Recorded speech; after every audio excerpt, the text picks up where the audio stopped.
Chair Lieber. Here. Sorry. Vice Chair Gaines. Here. Member Vasquez. Present. Member Schaefer. Aye. And Deputy Controller Emron. Present.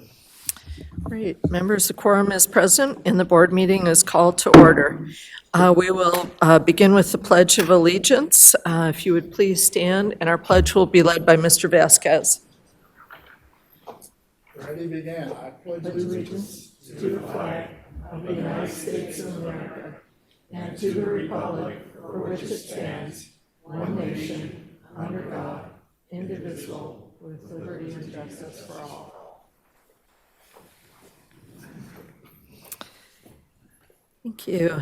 And we'll go now to opening remarks. Are there members who would like to make brief opening remarks?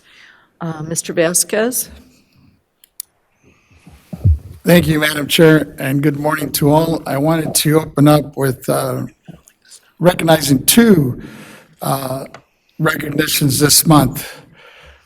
First, with the recognizing the Filipino American History Month, which is observed each October to commemorate the arrival of the first Filipinos at Morro Bay in California on October 18, 1587. Filipino Americans have made invaluable contributions to the United States in the field of healthcare, civil rights, law, government, and arts, and more. Among the many prominent Americans of Filipino descent are Tani Cantil, and I hope I'm not butchering her last name here. It's Saka Yu, who was formerly our Chief Justice of California and is now President and CEO of the Public Policy Institute of California. And then we also had Cristita Pasea, a comfort who served as the White House executive chef from 2005 until her recent retirement in July of 2024. She is the first woman of the first person of Asian origin who has held that post. The Filipino American National Historical Society established Filipino American History Month in 1992, followed by the resolution to nationally recognize the October observance by the United States Senate and Congress in 2009. And then last is the next, I'd like to highlight the National Women's Business Month, in time to recognize and honor the outstanding growth, accomplishments, and of women entrepreneurs, and underscore the importance of supporting the vital role they play in our economy. Over the past few decades, women have made significant strides in the business world, which reflects in the increasing opportunities for women to start their own businesses across various sectors that not only create jobs, but also contribute to the economic stability and growth of their communities. And then last, I think last month, I mentioned, and I wanted to recognize the new chair of the Senator, Lena Gonzalez, chair of the Latino Caucus. And then just earlier this month, when we met again, we voted on two vice chairs for the caucus. We split California into northern and southern. So we have a vice chair representing the northern part of the state by Assembly Member Liz Ortega, and then the southern part of the state by California Assembly Member Juan Carrillo as vice chair of Southern California. And as I was looking at this month, recognizing women, I had the opportunity to actually go to the inauguration of the first woman president of Mexico, which I always thought the United States would be the first, but for Mexico to beat the United States is a huge accomplishment. So I just wanted to recognize Claudia, who's coming in, Sheinbaum, as the new president of Mexico. And I'm looking forward. It looks like the caucus was invited, and we might have an opportunity to meet her in December. So I'll let you know. Thank you. Thank you. Mr. Emron? Thank you, Madam Chair. Good morning to you. Good morning to my colleagues, to the Executive Director and members of the public today. Just want to take a real quick moment to recognize October 28th was National First Responders Day, and California honors our first responders whose bravery and dedication and sacrifice make sure that we are safe and healthy in our times of need. Thank you to all the firefighters and police officers, EMTs, and healthcare workers who are on the front lines, being the heroes that we appreciate so, so much. And this Board of Equalization holds a very, very special bond with the first responders. As administrators of an $89 billion property tax system, this money funnels into our local schools and governments, and those governments fund our firefighters, our fire stations, our police officers. So just a really heartfelt thank you to all the first responders for all the work you're doing. And then also very quickly and lastly, October is also Domestic Violence Awareness Month. This is a very serious and pressing issue. What was once loving relationships have turned into some forms of violence where people are scared to go and be in the confines of their own home, scared for their children, safety. And I think that's another issue that the state of California must address to solve domestic violence within the home between partners and spouses. And the national hotline for the domestic violence is 1-800-573-TALK. Once again, 1-800-573-TALK. If you are in any type of danger or violence, please reach out and call the police, call the Domestic Violence Awareness Hotline. Thank you, Madam Chair. Thank you. Mr. Schaefer, did you have opening comments? Yes, thank you, Madam Chair. Well, first of all, I always mention a birthday, and the one birthday I think we should remember for October is the 100th birthday of Jimmy Carter. Jimmy Carter made the most of his ex-presidency of the years after his service in the White House of any president I've known, and the fact he's still with us at age 100 last October 1st is something we can all salute and remember. And then I had another comment.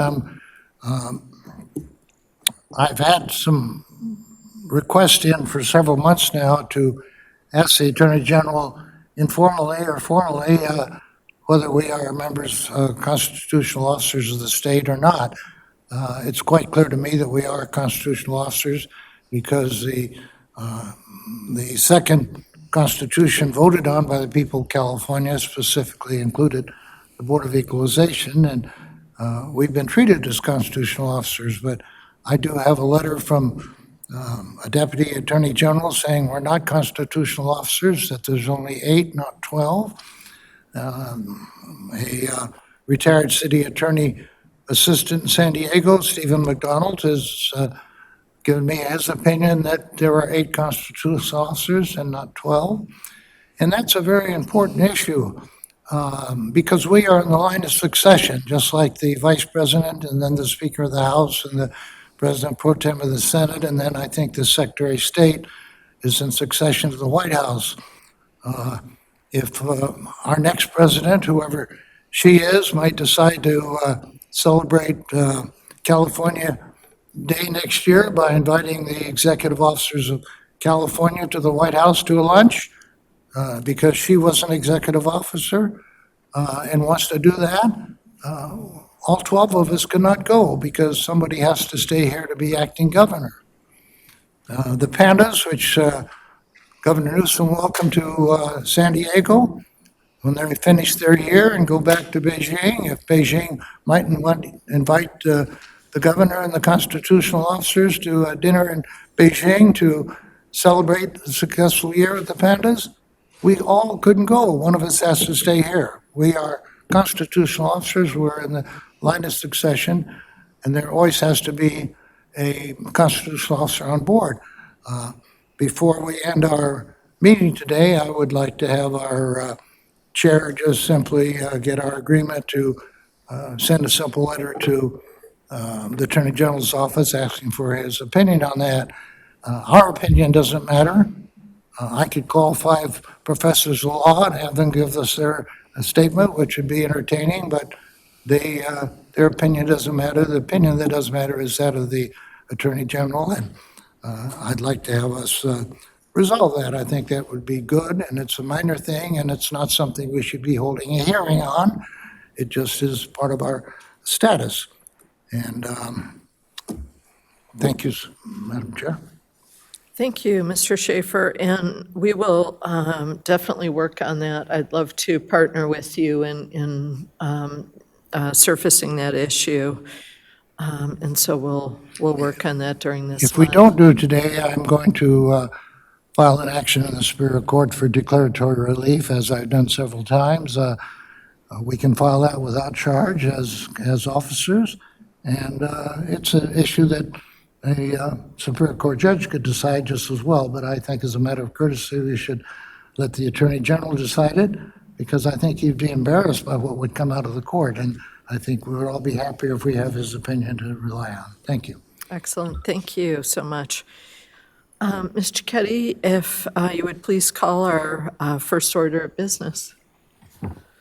Good morning again to everyone. Our first order of business is our safety and informational announcement. Welcome to the Malee State Office Complex. A brief word about the building safety. In the auditorium, the exits are in the front of each side of the stage, and other exits are located at the rear of the auditorium. Please take a moment to find the exit sign and location closest to you in an emergency. The emergency exits behind and to the side of the stage should only be used in case of emergency. Our informational announcement is this meeting will be live streamed to the public and posted on the BoE YouTube channel. Therefore, we ask that all speakers please state their name first before we begin speaking for the record. We ask that you speak clearly and slowly into the microphone. I want to remind the audience to silence their cell phones and all wireless devices. Note that public comment is taken at each agenda item. The public will be invited to comment on the matters before the board. If there are any members of the public wishing to speak before the board on an agenda item in person, we ask that you complete and submit to the Sergeant of Arms a public comment appearance sheet located at the entrance of the auditorium. If you wish to speak before the board by telephone, please dial the phone number and access code provided on the public agenda notice and follow the instructions of the AT&T moderator.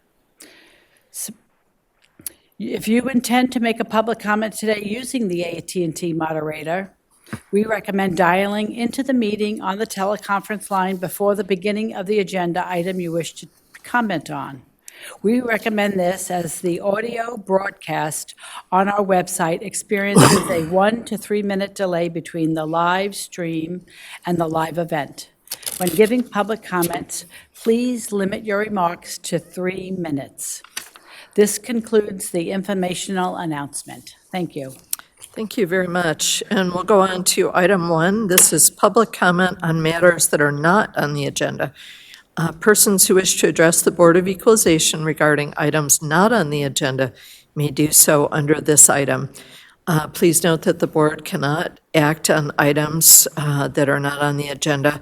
However, we can schedule issues raised by the public for consideration at future meetings. When giving your public comment, please limit your remarks to 3 minutes. And we do not have any written comments nor anyone in the auditorium who's turned in a comment card who wishes to make a public comment. So we'll go to our AT&T moderator. Moderator, would you please let us know if there's anyone on the line who would like to make a public comment regarding item 1? Thank you. Please press 1, then 0.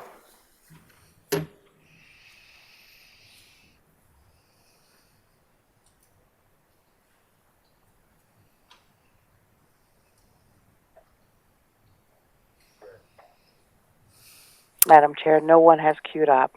Thank you. Hearing no comments, we'll move on to our next item. This is item 2, adoption of the retirement resolution for Glenna Schultz.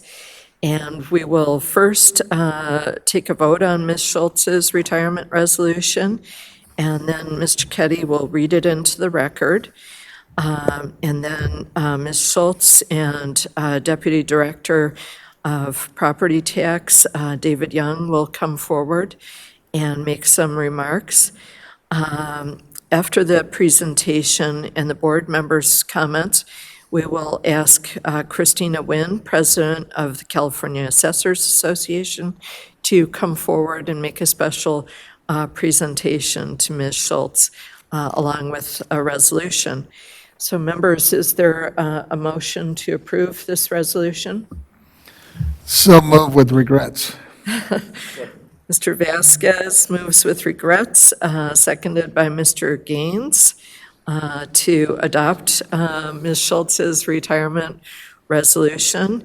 And we do not have any written comments nor anyone who is in the auditorium who would like to make a comment on the resolution itself. So we'll go to our AT&T moderator. Moderator, would you please let us know if there's anyone on the line who would like to make a public comment regarding this item on the agenda, item 2? Thank you. Press 1, then 0. Right.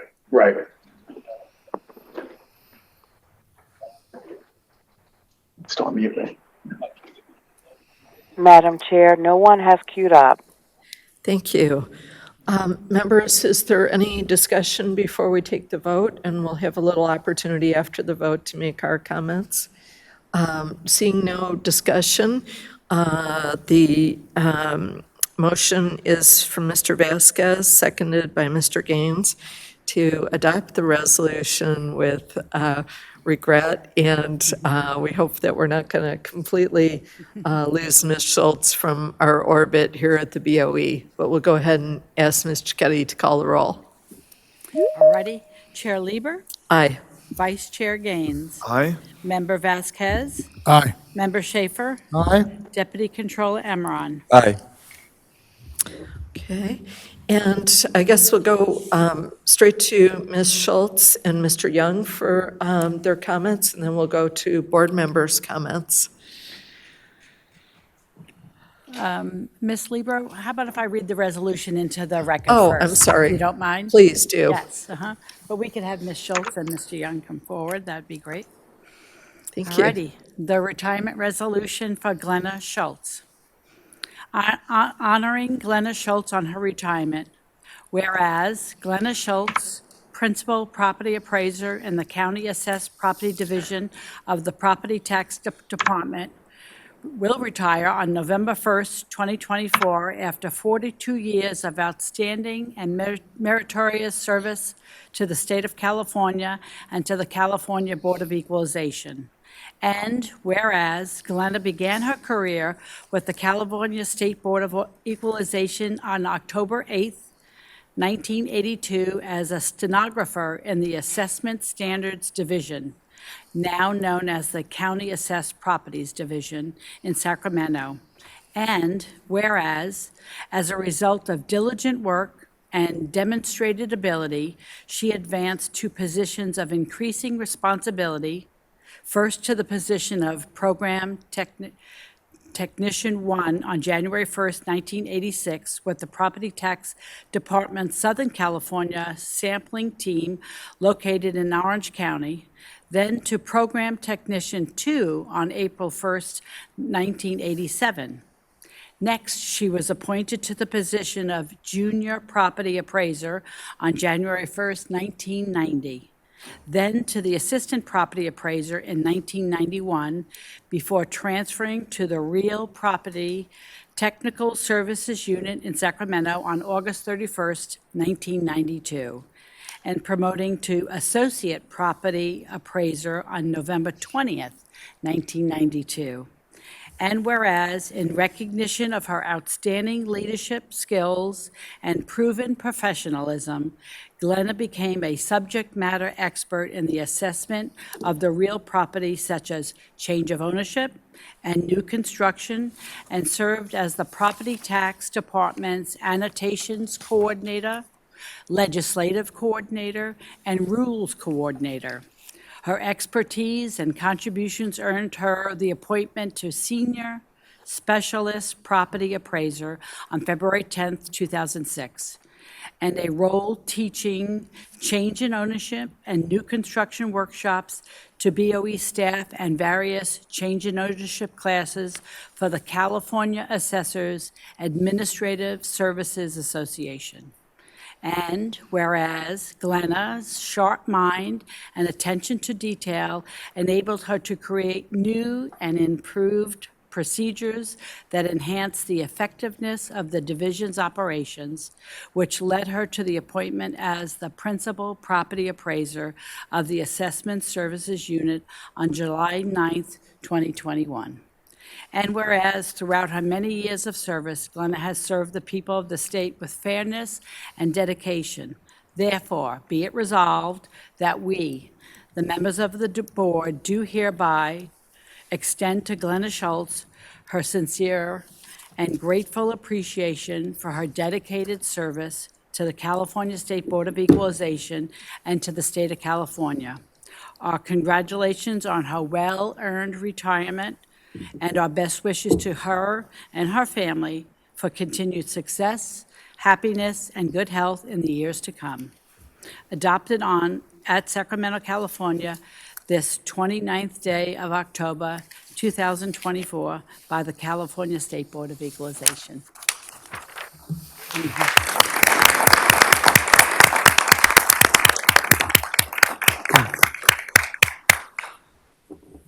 Mr. Young, please. Thank you very much. Thank you very much. For the record, my name is David Young, and I'm the Deputy Director of the Property Tax Department. And I thank you for the opportunity to recognize and celebrate Ms. Schultz's 42-year career here at the board. So you've already heard her litany of achievements here with the board, but I kind of want to flesh them out just a little bit. She's touched every single aspect of operations in the County Assessed Properties Division in her 42 years. She's answered calls. She's been our fountain of knowledge on so many topics. What I really want to focus on is some of her couple of really highlighting achievements as of the last 5+ years of her career. So in the broad scope, I did a quick search of the numbers, and I think there's somewhere right around 20,000 inquiries that she's answered over her 42 years. So that's a tremendous amount, and I may even have to apologize. I think I may have even undercounted that number. So her impact to the public has been tremendous. She's been the same font of information for county assessors and for our own staff. There's a couple of real highlights that I want to touch on, and that she has actually worked on our 2 most recent handbooks.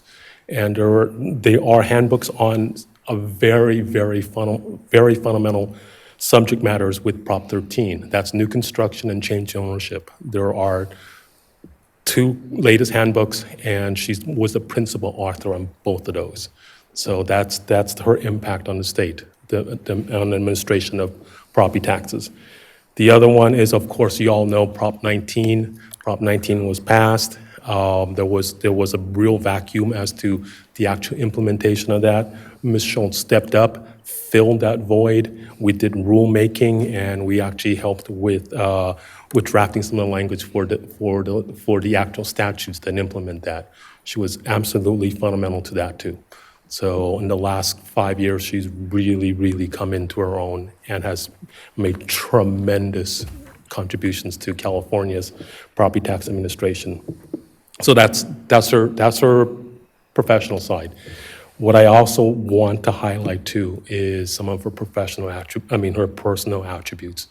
She's one of the kindest people that I positively know.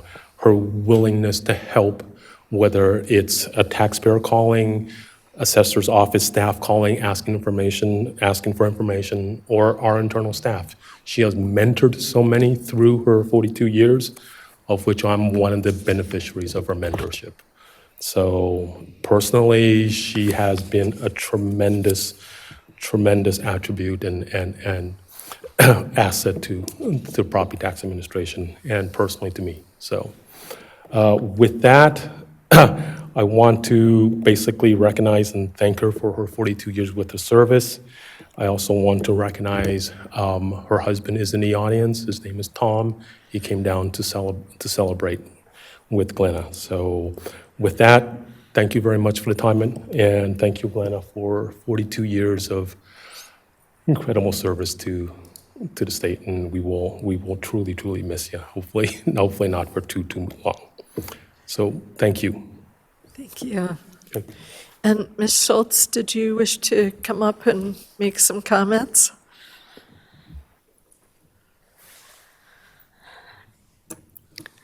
Good morning, Chair Lieber, board members. I want to thank you for this honor. I'm truly grateful to the board, to the management of the board for the opportunities that I've been given. It's been rough at times. It's been a lot of fun. It's been quite a ride. We've gone from typewriters to computers, so now we don't even have telephones. A lot has happened over 40 years, but I'm grateful for the opportunities I've been given. Thank you. Thank you so much. And I'd like to take board members' comments while we still have Ms. Schultz up here. Vice Chair, did you want to start us off with any comments? Yeah, I just thank you so much, Glenna, for 42 years. Now, I just need to clarify, are you the longest tenured employee at the BoE? Yes. I don't know. Yeah, well, I'm getting confirmation over here. So thank you so much. I mean, think about that. 42 years is a long, long time. And to serve that in one agency, right? You were hired in 1982 at the BoE. So when we think of the role of a public servant, you emulate that perfectly in my mind. And to go the extra mile in terms of your years of service, you had your heart and soul in this agency through the tough times and now the better times. So I just want to thank you so much. We're going to miss that institutional memory, and I'm hopeful that you'll still be available for future inquiries if the board needs them. Thank you, and I hope you have a wonderful retirement with your husband. Thank you. Great, thank you. Mr. Vasquez? Yes, I'd like to just echo those comments, and as I think back, 42 years, well, it's 42 years, it's actually, you were involved in BoE for 5 decades, you know, going back to the 80s, 90s, of course, 2000s and 2010, now 2020. So just wanted to thank you for your service. In the short time, well, at least since I've been elected here, I've been really impressed with your work, and especially when you've come up and delivered your presentations to us. And while I know sometimes it's tough, especially when you're hearing from some of these legislators when we first came up here, for you to hang in there and really be real strong in providing support and information. Like Member Gaines mentioned, just the institutional knowledge was really helpful. So I want to thank you for that. Appreciate your time and service. And a little bit jealous too, you know, because you look so young, you're going to be able to enjoy the rest of your life without us. But enjoy it, you deserve it. And want to thank your family members that might be here present for allowing us to really take advantage of your service and your time with us. Appreciate it. Mr. Schaefer? Thank you, Madam Chair. Mr. Young, you should have had your name on the presentation here. You did such a tremendous job. If I ever retire, I want you to give me my salute, okay? Ms. Schultz, I'm very impressed that you spent some time down in Schaefer Country in Orange County. That was earlier in your career. Did you get a chance to see Knott's Berry Farm or Disneyland while you were there? You did. I have passes for you, up to 4 to the San Diego Zoo, if you ever get down there. I got 4 every day. I like to give them to somebody. I'm very impressed with all you've done for us, and I'm the oldest constitutional officer ever, and your 42 years is trophies too. I want to ask you, are you related to Howard Schultz, who founded Starbucks?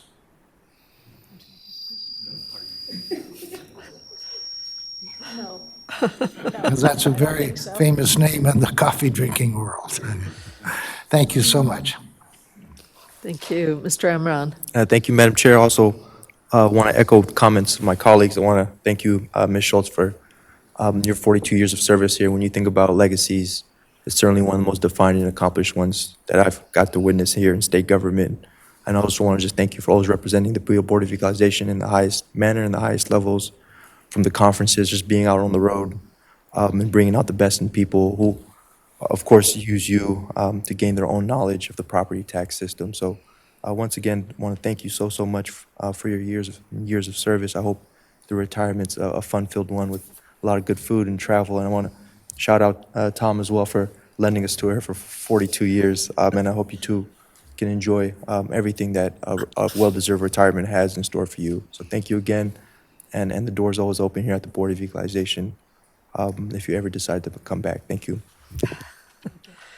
Thank you, Mr. Emron. And I just wanted to add my thanks and say that I'm so grateful that I overlapped with you at the BoE. And I wish that I could tell every constituent that we have the story about a person of excellence in California service. And you certainly have been that with knowledge, fairness, depth, transparency, kindness. And so I so much appreciate your service to us. It really means a lot. And people aren't always happy and cheerful when they contact a tax agency. And I know that you've been that calm presence to talk them through the issues. So thank you so much for being there in the difficult times and the good times. You've been a real part of this agency. So thank you so much. And I'd like to invite up Ms. Christina Nguyen, President of the California Assessors Association, for her comments. And I know that she's joined by Marina Camacho from Monterey County as well.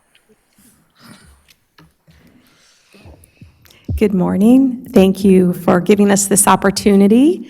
I am Christina Nguyen, Sacramento County Assessor and President of the California Assessors Association. And on behalf of the association, it is my great pleasure to present Glenna Schultz with the Certificate of Appreciation for 42 years of outstanding service to all the assessors across the state.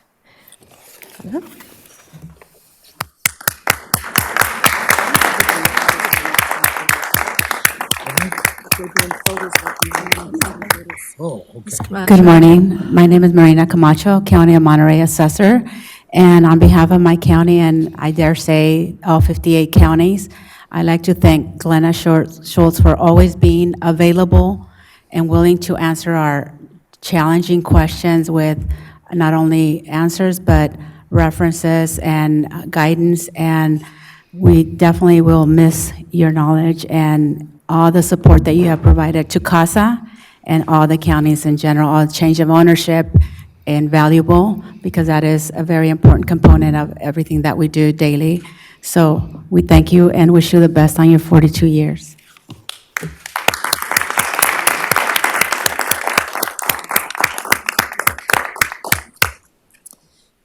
Thank you so much to both assessors. Now I see a man with a ladder approaching, and that means one thing here, that photos are about to happen.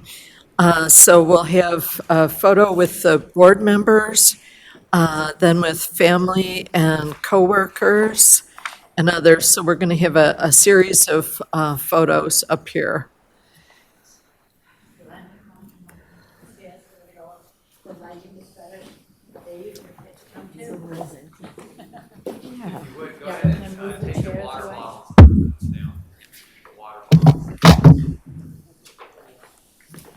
Move the chair. Should we move the chairs?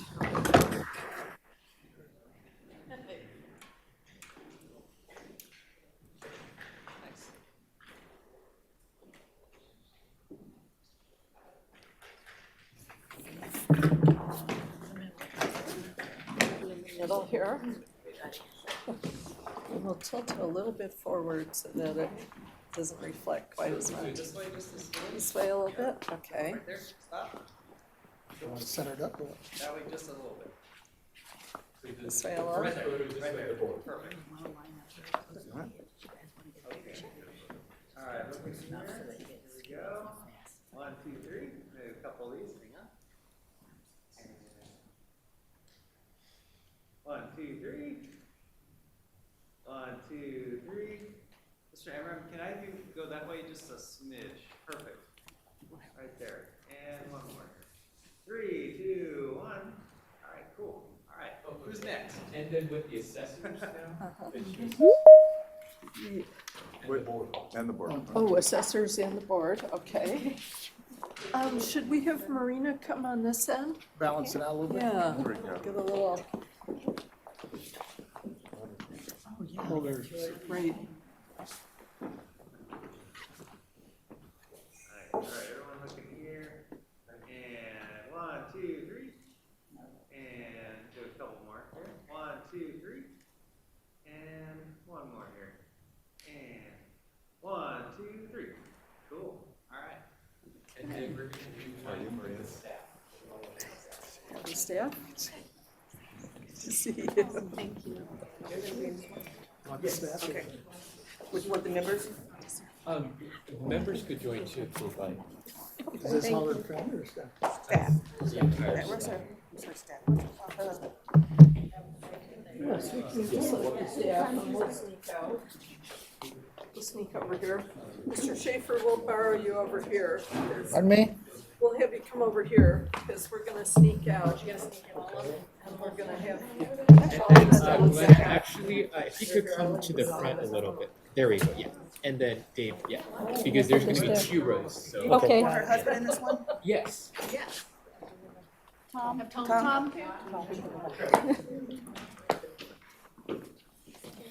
You want him up front? Pardon me. Yeah. Do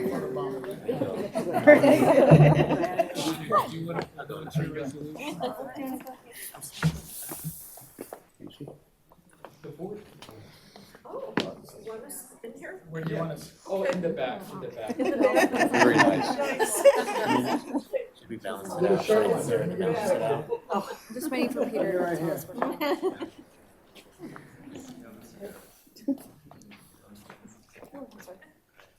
And Mr. Schaefer, a small step that way. Maybe stick your head in there. Yeah. Oh, that works too. Mr. Young, you go that way just a smidge. Yeah, perfect, right there. Okay. That's great. And, sorry, the gentleman with the dark tie and on my left here. Yeah, yep. Right here? Split the difference, yeah. That's right there. And actually, Mr. Gaines, can you go that way just a little bit? Come on. Okay, I think we're good. All right, everybody look here. And actually, gentlemen in the light blue coat, smidge that way. Perfect, okay. There we go. All right, and 3, 2, 1. And 1, 2, 3. Do a couple more.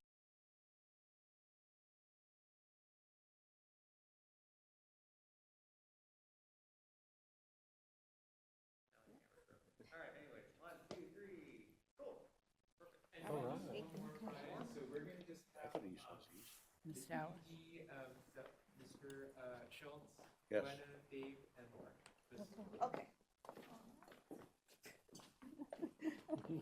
We're still here. Peter has a story. Yes. How's it playing? Go this way. The whole group go. Go this way. The other one's Oh, that way.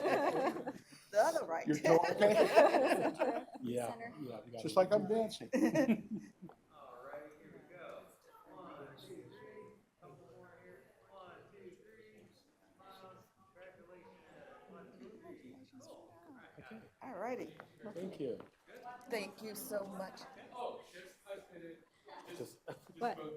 I just got that a second. Like we're on a cruise again.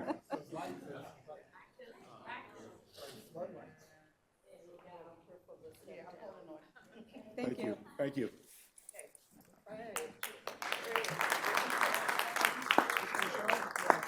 You're related at all to George Schultz, who was Secretary of Everything and the Republican administration? No, I was related to William Schultz, police officer of Santa Ana. I'm from Orange County. Oh, And we'll take those tickets. that's why she worked okay. Well, let me.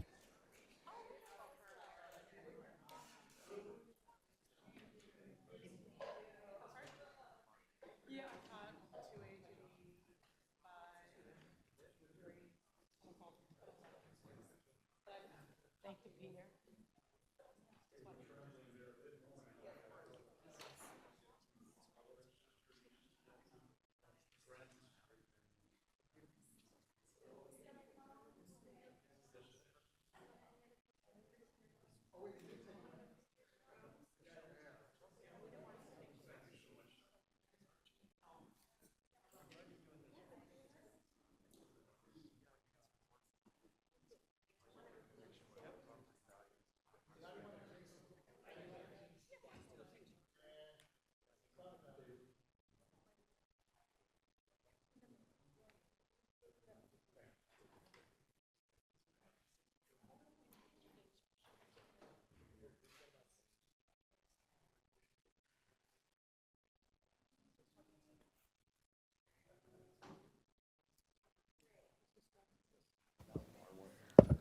Okay, members, we're ready to go on now to item 3.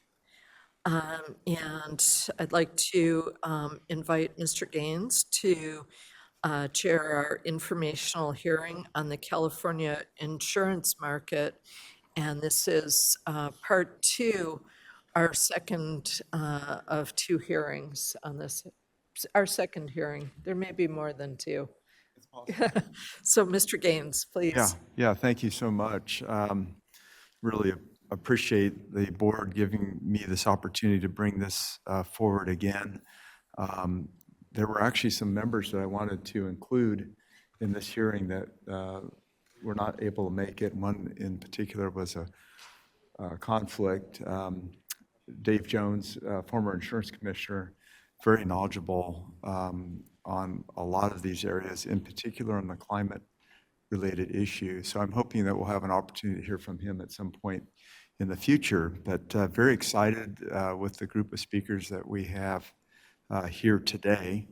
And it's kind of an update, right? We had this hearing in February, and now here we are in October, and just wanting to get kind of the latest information in terms of what's happening with our insurance crisis.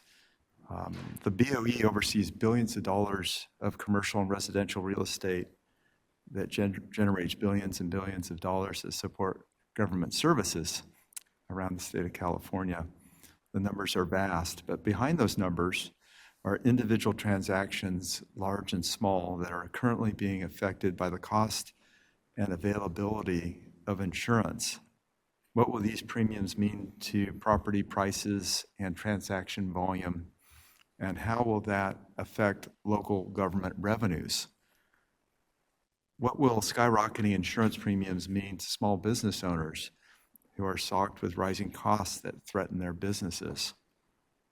Will we be seeing more empty storefronts because of these increasing costs? And how will that affect commercial real estate prices?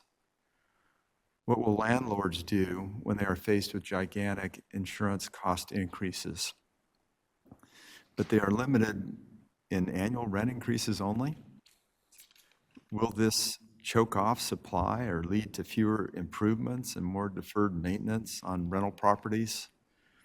And for affordable housing, what will that even mean if property insurance costs are hundreds of dollars a month or more on a single small property? These are some of the many questions that Californians face as they navigate California's complicated business environment and high cost of living. Properties of every sort will be affected, and this will be felt by local governments, assessors, and the BoE. I want to thank the BoE staff, particularly Kathy Taylor and Mary Cicchetti, and Matt Cox and Betsy Hodges from my staff for pulling all of this together. I also had assistance from members of this board in helping secure the right speakers for this hearing. So I want to thank each of them for their help. Tony Vasquez, thank you for your outreach, and also Mr. Emron, Deputy Controller Emron, for your support, and also input from the chair. So thank you for helping me pull this together.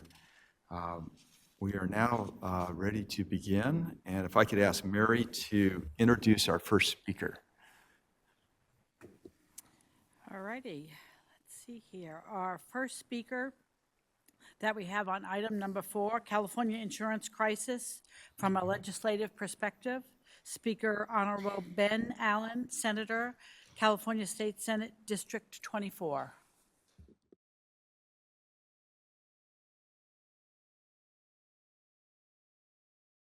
There you are. Thank you, Ted. So nice to see everybody here. We're at UCLA. Just had a wonderful meeting with the new chancellor, who I'm excited about his leadership. I want to thank the board. I want to thank you, Tony Vasquez, my good friend and colleague, for inviting me. I'm Senator Ben Allen. I represent the West Side, Hollywood, Coastal, South Bay, and Santa Monica Mountains communities of Los Angeles County. And I know that Board Member Vasquez and several of the board members just wanted to have a member of the legislature, a friend, come on to just talk a little bit about what's been happening on our side in this space. Let me just thank you also for doing some deep dive work into various areas of policy that relate to the board's jurisdiction. I do think sometimes, and I know that Mr. Gaines, and Board Member Gaines knows this better than anyone, in the legislature, we're sometimes running around like headless chickens, and there's not enough opportunity for thoughtful engagement on a lot of the issues that we work on. And we've got things like the Hoover Commission and JLAC and others that do deeper dives. But I like this new role that the board is playing, doing a substantive policy deep dives into areas that relate to its jurisdiction. And I'm looking forward to what recommendations you come forward with. Let me just tell you a little bit from our perspective, and just kind of inform the board about some of the things that's been happening with us. As I'm sure most of you know, last year the governor issued an executive order that called for 4 unique requests from the insurance commissioner. First of all, he was asked to expand insurance choices to stabilize the market, particularly in underserved regions of the state. He was asked to improve the efficiency and transparency of the rate approval process, tailoring the approval process to account for all the factors necessary to promote a competitive market. His office was also asked to strengthen the FAIR plan to maintain its solvency and promote long-term resilience in the face of climate change. And that involved identifying methods to reduce its share of the overall market and move its customers into the licensed and regulated market. So the understanding how burdened the FAIR plan has been. And then finally, the final request was and asked that the commissioner's office accelerate implementation of the rulemaking and regulation process. So in response, Commissioner Lara then announced his sustainable insurance strategy, which was a package of regulation reforms to safeguard the health of the market. That was the stated goal. A couple of the key items included requiring larger insurance companies that operate statewide to underwrite no less than 85% of their statewide market share in high wildfire risk communities. So for example, if a company has a 20% homeowner market share statewide, it has to maintain a 17% market share in distressed areas. There was a requirement in the commissioner's strategy that basically a mechanism for rewarding FAIR plan policyholders who comply with the Safer from Wildfires regulation, which is home hardening efforts. They would be rewarded by giving those policyholders who home harden first priority to transition back to the traditional insurance market. And this, of course, is all about trying to incentivize home hardening efforts while working to reduce the FAIR plan's burden in their overall market share. The strategy also directed the FAIR plan to expand commercial coverage to $20 million per building to close insurance gaps for HOAs and condo developments to help meet the state's housing goals. And then it also improved rate filing procedures and timelines for approval required through the Prop 103 requirements by hiring additional staff support by the end of the year, enforcing the requirement for insurance companies to submit a complete rate filing application. And this is, of course, of special interest to the rate review process because of how burdensome it often is in the handling of incomplete rate filings. So you go back and forth with the insurance company until you have everything you need, and that was really slowing down the process. So, I think that there is a strong sense that creating greater efficiencies in the rate review timelines was an important approach to providing market certainty and stability. While we, increase rate review efficiency, We also want to keep a close eye on how oversight for consumer protection is being impacted, if at all. One of the thoughts is, what role does the legislature have to play in all this? Should we codify some of these key points of reform for longer term sustainability? There's certainly one line of argument that says that it's inappropriate for us to do everything in the plan on the legislative side, given how quickly things are changing. But there's certain items such as the rate filing process that might offer some more evergreen substance to carry into the future. As I'm sure you all know, in recent years, the governor, working with the legislature, we've invested billions of dollars in wildfire fighting prevention efforts, including $200 million annually over the next decade to support community hardening and resilience. Of course, as we do all of this, I do think we need to engage in a larger conversation about some of the systematic problems at play that seem to add fuel to the metaphorical fire. California, from my perspective, it doesn't make sense for us to continue to pursue policies that incentivize development in very high fire risk zones. In the end of the day, Tony and I were on the phone yesterday with some folks from Community Corp in Santa Monica that do really great work trying to build affordable housing for working people throughout the LA area. And one of their many challenges as they do this is skyrocketing insurance rates. And these are folks that are basically now being asked to subsidize the fact that other parts of the state with very high fire risks are having, seeing their insurance rates, go through the roof, and we're now asking everyone to help pay for that.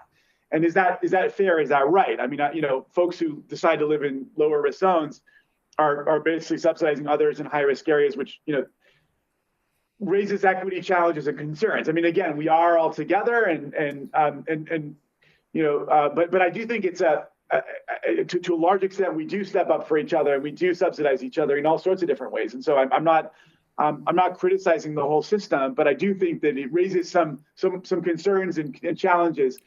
When I hear that affordable housing providers that only work in the cities are not able to afford to do their work because their insurance rates, it certainly merits a broader conversation.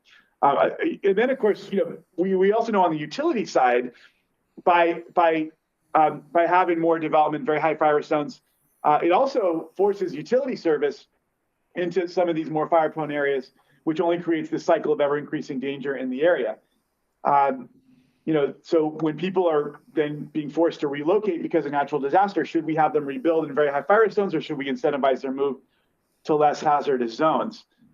These are all questions that I think merit discussion. I mean, again, and one of the ultimate open questions is, as we pass all of these pro-housing bills, it's one thing to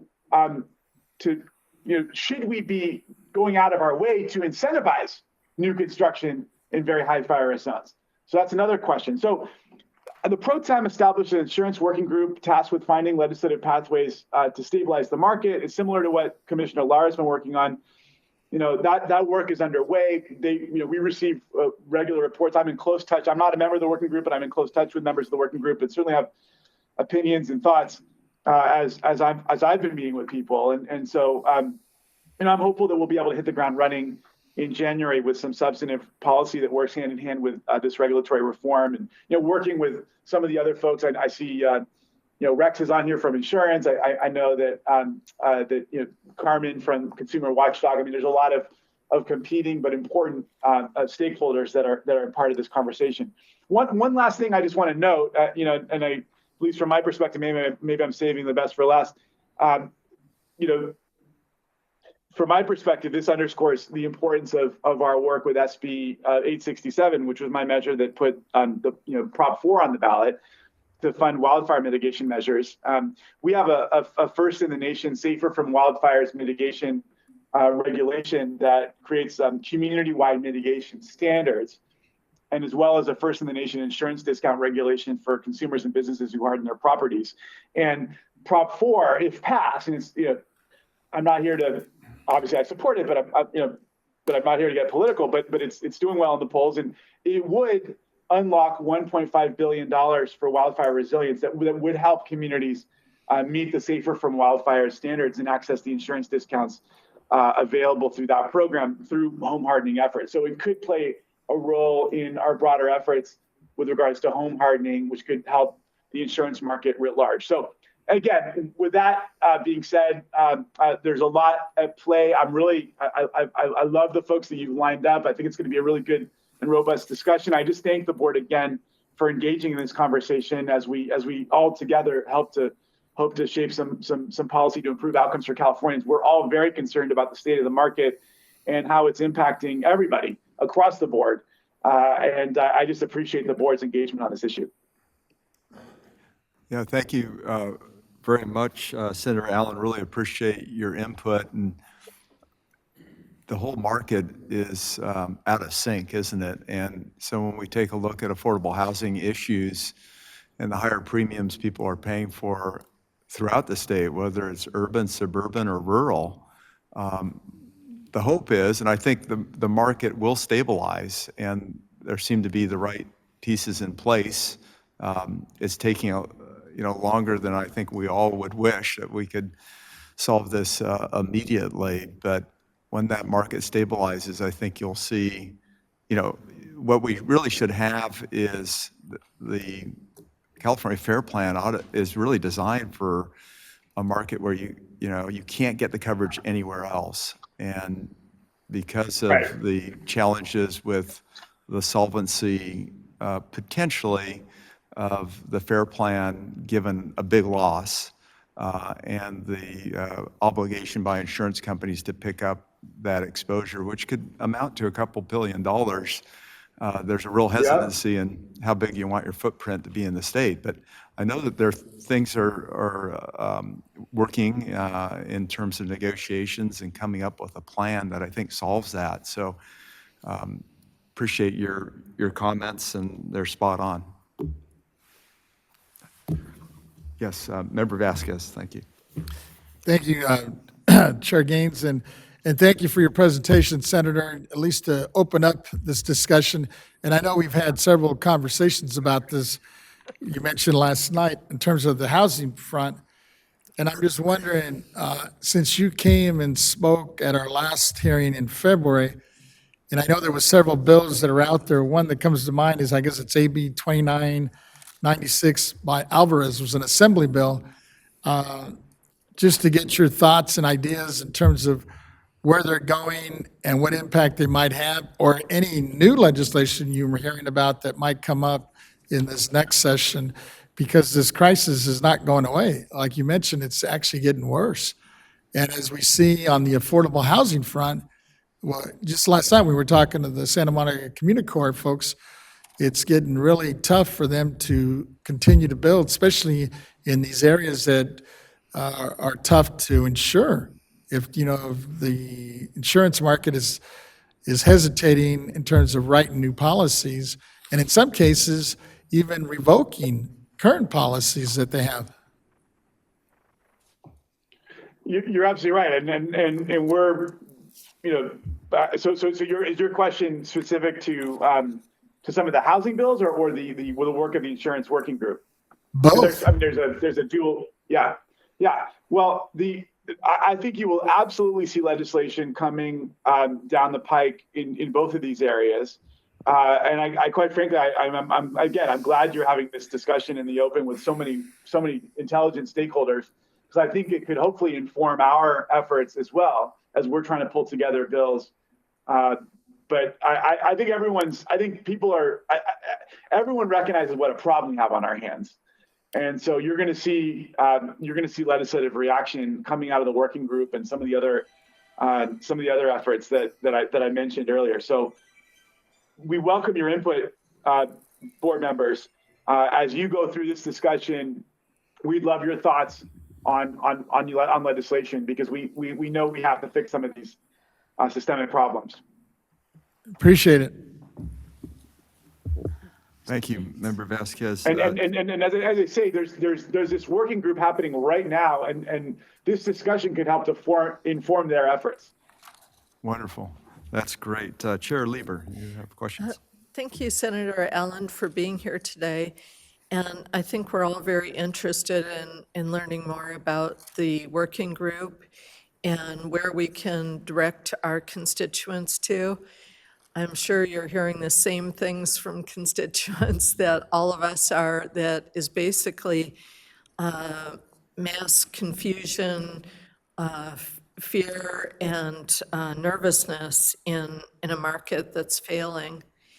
And if I had a magic wand, and it's a really good thing that I don't, I would appreciate voices in the legislature that don't remove, but in fact strengthen the consumer voice, being a process, being a part of the process in rate reviews, and making sure that the role of interveners stays strong in that process, because it's utterly impossible for individual consumers and our constituents to approach an entire industry, or even to really effectively be a part of the legislative process. I have, since I represent from the Oregon border down to the LA County line on the coast, a lot of my district is rural, and people have engaged in a lot of wildfire hardening and a lot of community organizing in rural areas around that. And they've done a really effective job, but it just hasn't been represented in their rates. They maybe get a 5% rate discount for investing thousands and thousands of dollars into their own home and their neighborhood as well.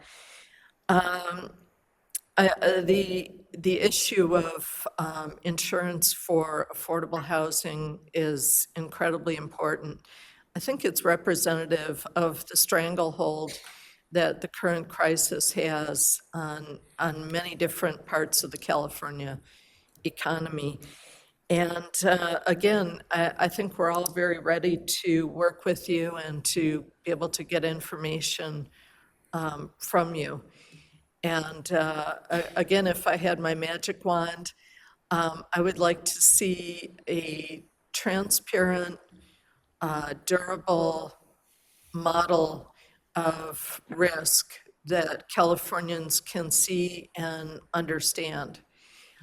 Because the prevailing sentiment that I'm getting from my communities is that it's all kind of done in a black box now, and people don't have visibility into these decisions that really impact their lives profoundly.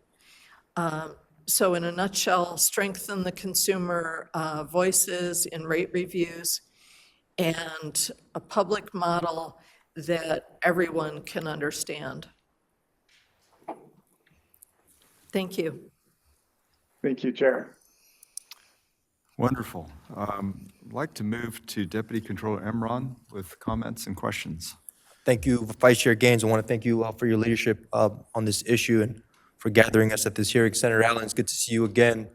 It was almost a year ago to date that you joined this board in Santa Monica for a hearing on affordable housing. I think the issue, and I just want to thank you for being such a partner to this board and your work in the legislature, but I do think that this insurance crisis is so intertwined with the housing crisis that we're seeing here in California. So when we talk about the impact of insurance on housing, we often think about homeowners, but there's also a significant impact to multifamily housing. And if you're a nonprofit developer or a public housing agency, you're serving low and moderate families, income families, and insurance premium increases are tough. And usually they're passed on to the families who more likely than not have a limited means. So if the current trend of high premiums continue, how does this affect the future of affordable housing in California? Well, I think it's a massive challenge. I mean, as I say, this great local partner that has done work in our community for many, many years is looking to expand out throughout more areas of the LA area. They've got really high quality affordable housing projects. It's hard enough to build this stuff. Costs continue to rise.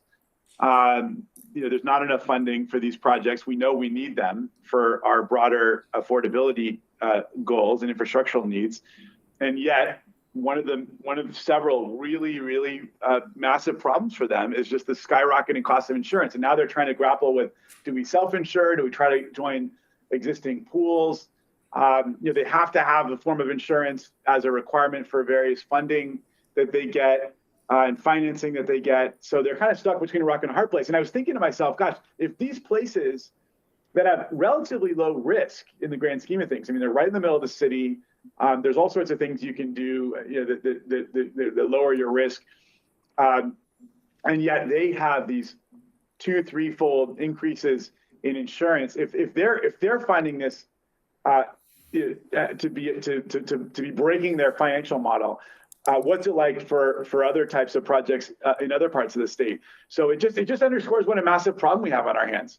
And from my perspective, this sort of discussion couldn't happen. Really should have. It couldn't happen. Can't happen too soon. So it's why there's so much attention here. It's why the governor came out with those directives. It's why the insurance commissioner came out with this strategy. It's why the Senate has formed this insurance working group. It's why you're having this discussion right now. It's why we tried to build in some mitigating language into the bond, Prop 4. The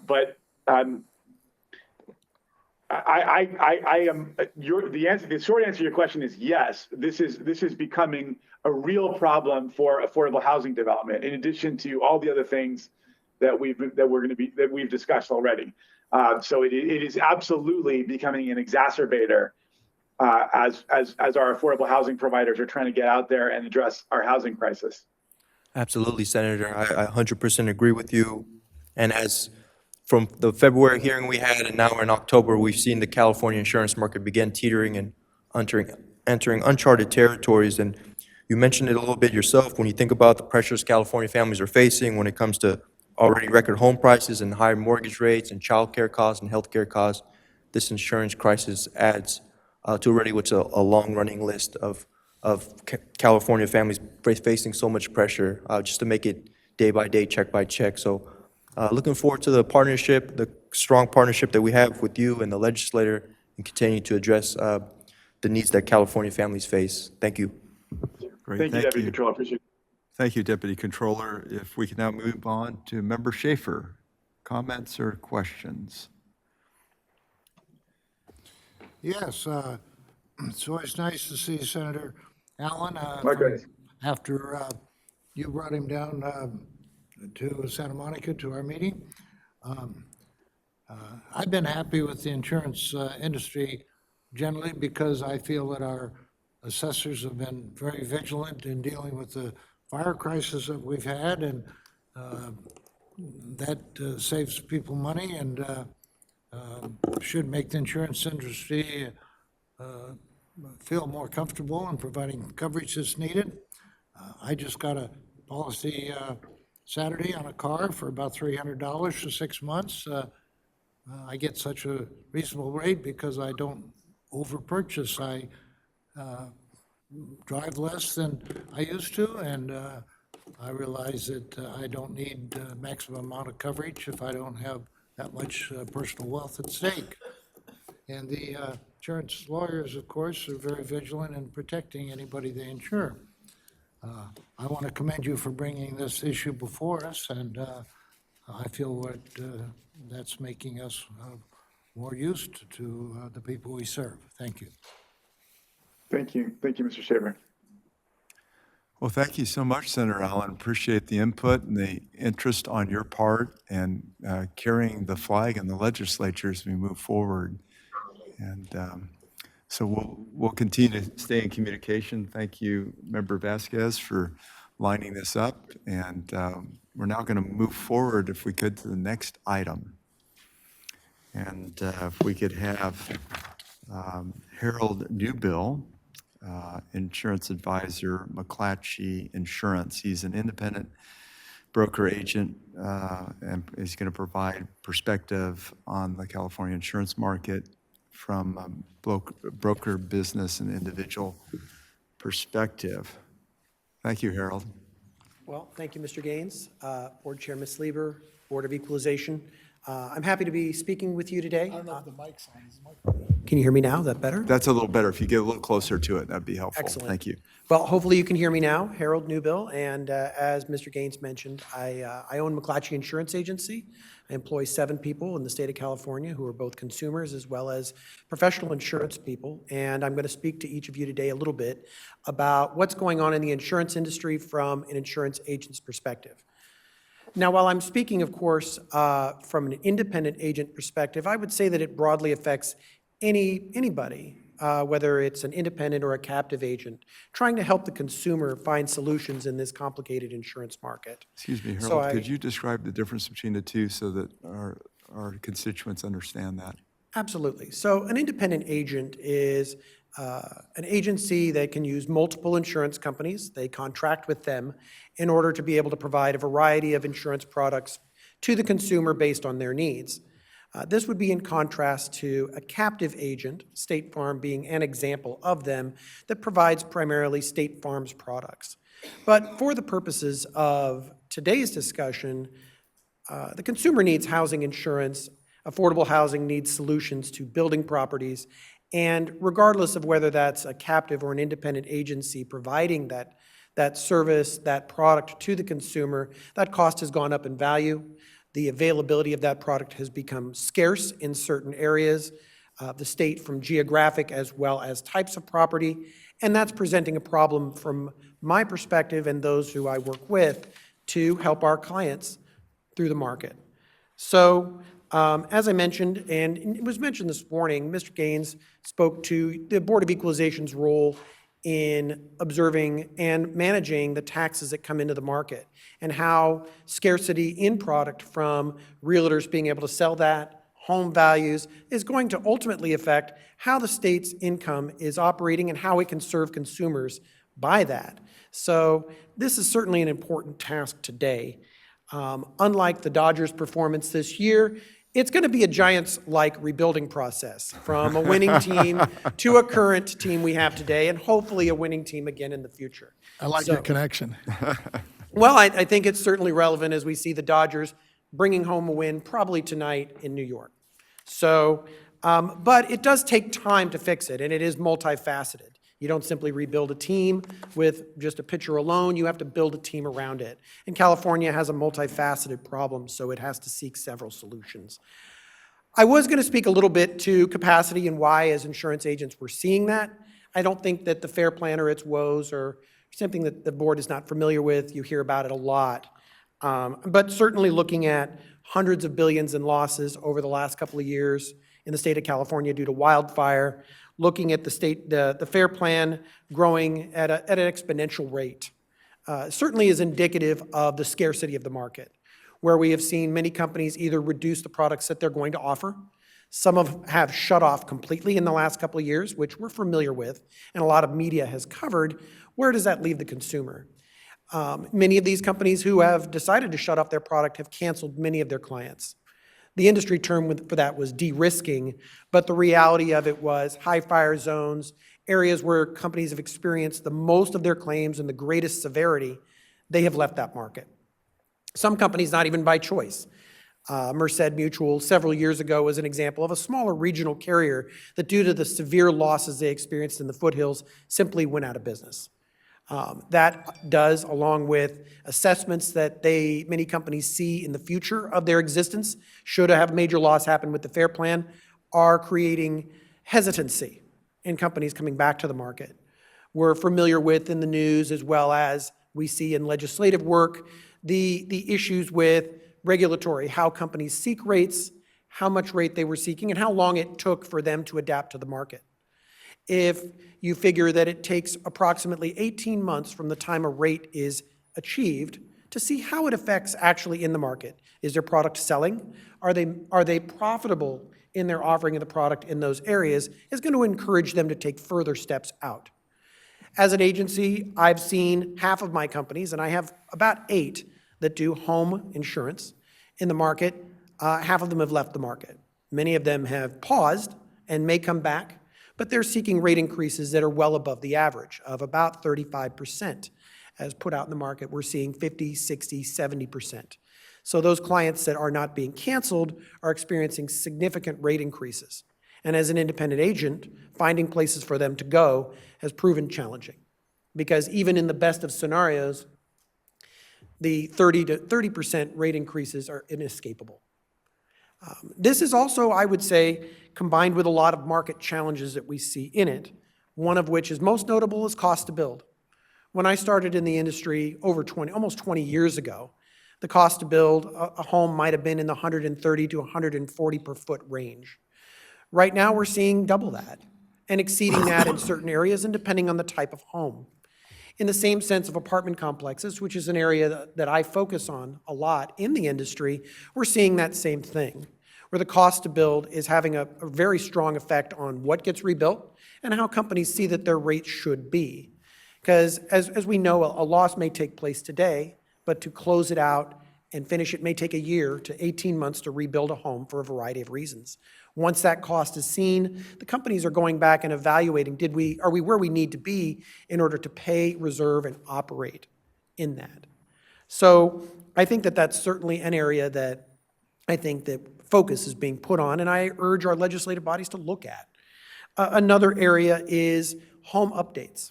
So a lot of properties, older properties, from electrical panels to roof types to sprinklering, the cost to update homes and bring them to current code when they're being rebuilt to build new affordable housing is significantly higher and more complex than it was even 5 years ago. In an example, for a lot of apartment complexes which I work with, there are certain electrical panels that are no longer eligible for your market type coverage. So many of the people I see coming in who've had their company leave the market were paying, let's just say, $3,000, are being offered policies $9,000 and $10,000 to replace it. And they're still having to manage that while not being able to adjust for rental income to where they may need to be, as well as meet all the other updates just to maintain a property that is safe, affordable, and accessible to the consumers so they can go to work, and also where we get tax revenue from of income. I also could speak to inflation and those costs, which are hitting, of course, not just the sectors of materials to build homes, which we saw during COVID of scarcity of product, but also labor costs that have gone up to build the home, to operate the property, which certainly these things all coming together are things companies are seeing when they see a loss. I had an instance where a property was lost 28 units during COVID. 12 of them were destroyed by fire, the rest of them knocked out due to the results of that. And in 18 months that it took to rebuild, the cost of rental income was nearly $40,000 a month lost. Those tenants had to find another place to move. That property still had to be rebuilt and brought back into operation in an underserved area in Yuba County. And those costs are indicative of what we're seeing in the overall market. Also, I would say that, we're seeing it in some of the companies that do come in, which is a positive of who come back, of what they will do. There are still many people who are left out of the market, or their only choice is the FAIR Plan, which obviously has significant limitations. So I wanted to to stop there and then transition to things that I see that are positive, things that are happening, that are being done or could be done. Obviously, the commissioner and the governor have spoke to the need for rating reform. How we get rates and how companies adapt to working with the consumer. If it takes 18 months to achieve change, is that a fast enough process? And it's proving not to be, to say that we're experiencing greater losses here. How does the consumer get their product in a timely manner so that we're not seesawing or seeing no product come back? Also, where we build homes and how we build them. A lot of the people who are having the most trouble, obviously, are in higher fire zones. What we as insurance agents, and certainly the consumer, used to think of as areas like Truckee or really high wooded areas, which is not even the case anymore. Localities like Lincoln, Rockland, El Dorado Hills, which are local to us, but there are many areas just like it, are experiencing the same kinds of problems of scarcity of product, very few choices, and very expensive cost. How does that... LA, many of Southern California areas that we see with agents that I speak to in the group that I'm in, are seeing all the way through California. Southern California may be even more notably affected than Northern California. But the problem remains of if you're trying to purchase a home in California these days, the cost of the home, the cost to insure it, maybe requirements for earthquake or flood insurance along with that may reduce your choices, may drive where people choose to live, where people will build, where people may need affordable housing that they no longer may be able to find it because of the occupancy rates of people staying where they're at, knowing that moving will simply cost them more. Also, I mean, there is some notice of even how the courts are operating and the amount of lawsuits that affect home ownership, affect affordable housing, and those claims tend to go on a long time in areas of habitability. And of course, that's a very important topic because we want people to be defended, and if housing is not meeting the standard, we want that to be held accountable, we want that to be rectified. But on the other end, the amount of those types of claims is increased at a very high rate, and we see some companies leaving the market with those forms of product of habitability coverage that are also affecting the building of affordable housing, the purchase of affordable housing, and the operation of it. And if you are an owner of it, recognizing the significant risk that may go with not even being able to get that coverage anymore. So I've certainly talked for about 11 minutes, and I wanted to watch myself in that. And I wanted to give time for questions because there's a lot of questions. And as an independent agent, I'm happy to be here to speak to each of you and share that and represent the consumer because many of my clients are grappling with how do they get access to a solution? What do they vote on? What legislature do they call? Who do they work with to get better solutions? So I'll conclude my remarks and be open to questions. Wonderful. Thank you, Harold. I just like to ask one question, then we'll move it to Please. other members for their comments and questions. But can you go through what happened with Merced Mutual? That was the Paradise Fire. Yes, It's kind of one of the big ones, one of the first big ones. What happened to them and because they went under. They did. What happened in terms of those folks getting their claims paid for? Well, when Merced Mutual went under, the California Guaranteed Insurance Fund's job is to step in to assist those consumers in claims after the carrier becomes insolvent. And while that's a very lengthy process to resolve claims and has its limits of how much it can pay. So for some homeowners, that might have been sufficient, but for others, they were left with significant gaps to fall under that couple $100,000 that would be paid. It's certainly not a solution any more than we should not want that to happen. A carrier insolvent obviously is not the government's body alone. It's the carrier's job to assess risk and ensure that they are solvent and can handle it. But Paradise and many of these fires were unprecedented in the amount of losses and the speed at which they came to them, that your regional carriers, which many of them have receded from the home market based on that cautionary tale, reduce options for our consumer. Just a clarification, it was my understanding they had too much concentration in that Paradise area. They did. Which companies need to be careful of and that may be some of the cancellations you're seeing on insurance. Companies are looking at how many homes they're insuring in a particular geographic area. If the concentration's too high, they're non-renewing some of those policies. And that's what took down Merced Mutual. But there's a safety net, the California Insurance Guarantee Association, that can step in and pay for those claims, but there's limitations on how much they'll pay out. Correct. So I just kind of want you to understand kind of how this can work if a company goes under. The insurance commissioners are supposed to be looking at the finances of these companies to make sure that they're adequately reserved for future claim payout. It's a big role that they play too. And that's an important point. And many carriers are looking at capacity of what their spread of risk in certain areas. We see companies shutting off zip codes because they've reached what they feel is a capacity. So even if the company is still in the market selling product to people, they may shut off certain areas. And as companies have left the market, other companies are watching what's left and how much they're willing to take in those areas. So with reduced options in some of our major affected areas, Southern California certainly be one of them, if you had 10 carriers in a zip code and 4 of them leave, the ability to absorb that capacity may not be there. So we're watching not just who stays but holds, but those who leave and how to absorb that. A zip code just here in Sacramento, East Sacramento, has had a company of mine shut off and will not produce anymore. And that's not even a high fire zone area at all. In East Sacramento, you would think would be well supported in fire systems, but that company in particular has said, we've got too much concentration there. I didn't speak to, but also one of the areas is how much insurable value companies are willing to take. What we see market-wise is about $2 million is the cap of replacement value in a home. Now, when you start to see costs go up from 150 to 300 or 400 or higher, how easy it is to hit that 2 million means that we're not talking about your affluent homes more and more in Southern California. We're talking about Main Street homes, or at least many people's homes and your constituents who are being affected by what it takes to build a home in that area due to labor costs and other features that 5 years ago wasn't even a thought. Okay. Thank you, Mr. Newbill. Now we'll move to Member Vasquez. Questions, comments?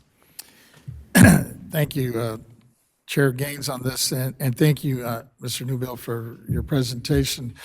I was just wondering, I was a little concerned about, and I think you kind of touched on it a little bit, is about the unregulated carriers out there and admitting carriers that may be harming some of the consumers, taking advantage of them. And along those lines, do brokers have an industry standard for vetting some of these working with non-admitted carriers so that the bad players, do fall off to the wayside here?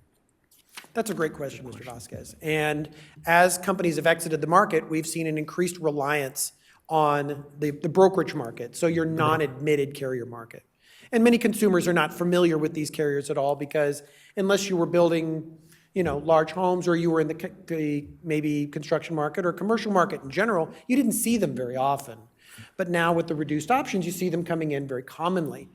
And I think that solvency of them is one of the first things that you want to look, that I encourage people to look at, because we have to have these conversations with people of who is Scottsdale, for example, who is Northfield. And many of your admitted carriers, Travelers or Nationwide or others, have non-admitted carriers as well that they use for that are very strong financially. But what they're not included in is that guaranteed insurance fund, that they're not required or regulated by that. So should they become insolvent, the theory is that they could leave the consumer with nothing. Now, I haven't seen that happen in my experience. They tend to be very strong, and agents have to make sure they're working with ones that are financially strong, with the experience to work in the market. However, with fewer choices, some of the new ones who are coming in may not have the experience in the California market. The positive, though, is I've seen what managing general underwriters, which are really insurance companies, or I would say agencies, that use another company's product and bring it to California to serve the market.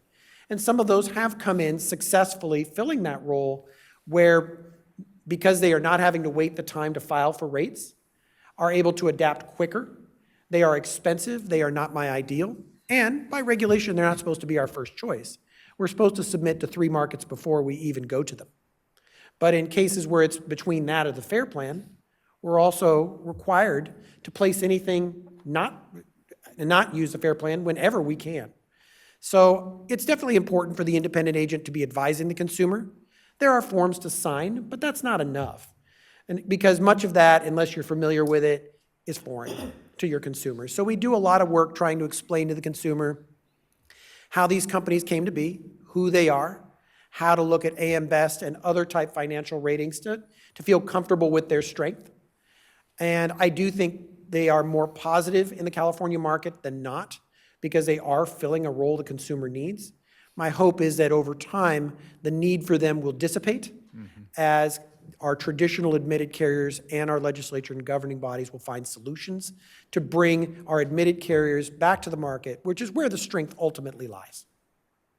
Did that answer your question, sir? It does, but it also raises one, because I think you mentioned the cost, is obviously shot up, and before, many of us bought our insurance with the understanding that we have 100% replacement costs, and now if the replacement cost is no longer somewhat affordable, it's going from 150 a square foot to maybe $300-400 a square foot on replacement. some of these insurance companies I could see just walking. Many of them have. I Right. mean, well, they will look at it and see ultimately if they feel that they can do business here and be profitable. But certainly, I see plenty of companies being able to shoulder that that value. It's how many people they can shoulder it for. Things like reinsurance and other factors affect their decision in what role they will play in the market and how much before they reach their capacity limit. I have at least one of those managing general underwriters that came in a couple of years ago, writing homes, doing a very good job, but they've hit capacity in many areas, and now they're bowing out of certain zip codes in the market. I have another one that I just took on come in.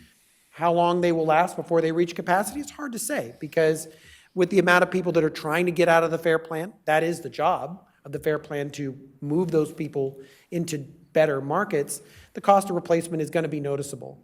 I think for some of our more rural communities, for some of our more, the people who are struggling to shoulder that cost, this is where you're going to feel it the most. I think that a lot of people, if you live in the city of Sacramento or you live in San Diego proper or things in that area, you're not seeing as much scarcity, you're seeing choice. Everybody is seeing a rising cost, but you know, we have our banks and others requiring people to insure to value. They want replacement costs. So I believe for most people, they're not going to see the need to go to actual cash value or cut that replacement cost. But there is a certain amount of consumers in higher fire zones. Tahoe would be a great example, but there are many examples that are not going to have those kinds of choices or may have to pick from whatever they can get simply to stay in business. Thank you. Great. Thank you for the question. Chair Lieber. I don't have a question so much as an observation. It sounds very difficult to be in the business of selling when there's no supply and having to inform consumers of so many complexities of the market. For example, the difference between an admitted carrier and a carrier who's not admitted. So what do you sell people when the FAIR Plan is the only option for them? That's a great question. And I think that, Madam Chair, you notice that I don't list myself as an agent or a broker on my card. All the people who work for me are insurance advisors, and ultimately our job is to advise the consumer as the best options that may be available. Hopefully, there's many options available, or at least one or two, because that's our ideal, so that a consumer can feel they've had a choice, they've reviewed those options, and they can select the best that fits. But to the example of the FAIR Plan, sometimes that is the only fit. The only fit that will satisfy their lender is the only, and if their lender is not satisfied, that forced placement is expensive, and that obviously affects them, and even the possibility of them losing their home, being unable to make those types of payments at all. So, you know, it's a consultative job that I think the independent agent is doing the best they can. I've been on the Independent Agents Association of Sacramento. I serve as a chair on a committee for one of my insurance companies for a group that I work with, and we have this conversation a lot. And I think that while, we can't change the market, the independent agent, and I would say agents as a whole, for the most part, are doing the best they can to advise the consumer and select sometimes the best option, whatever we can find. And hopefully that will change, because we would love more options. Thank you for the question, Madam Chair. Thank you. Deputy Controller. Thank you, Vice Chair Gaines. I want to thank you as well, Mr. Newville, for your presentation. I think you covered a lot. And I actually wanted to talk about the reinsurance market. In California's reinsurance rates, the cost of insurance that insurance companies buy to protect themselves by spreading out the risk, have reportedly increased by up to 50%. These jumps in reinsurance premiums have driven in part by frequent and more severe natural disasters for themselves and their investors. Higher reinsurance rates means higher costs for insurance companies, which the new regulatory rules set to take effect in 2025. My understanding is insurance companies can now pass these reinsurance rates to the consumer. So how can we as a state work to stabilize the reinsurance market as well as when we try to work to stabilize the insurance market and the reinsurance market? Well, that's a really great question, and I think many consumers are not familiar or have never even heard of the reinsurance market, probably till maybe a couple years ago, and now they hear that topic. The reinsurance market, one of the challenges with it is that it's not simply our market in California. You've got losses in Florida, losses in Texas, and throughout this country that affect how much reinsurance is worth. And reinsurance evaluates how well an insurance company does its rates, where they're at, what types of risks they're writing, something that is very difficult for the consumer or even the legislature to control when there are 49 other states pulling from that same pool. Harold? Yes, Can sir. I interrupt just for a minute? Can you explain what reinsurance is relative to course. what the insurance company is providing? As Mr. Emmerich spoke to, reinsurance is what insurance companies purchase for large losses that they experience. Where they set that, how much reinsurance a company buys, does vary. Not every company utilizes that, but to some degree, all of them buy it for what we would refer to often as catastrophic losses, your paradise level fires, where we're not talking losses in the hundreds of millions, we're talking about billions and billions of losses.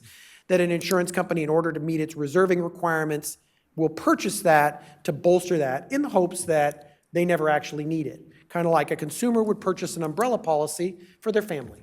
Is the reason that those tend to be inexpensive is because the idea is most people don't have million-dollar losses in liability.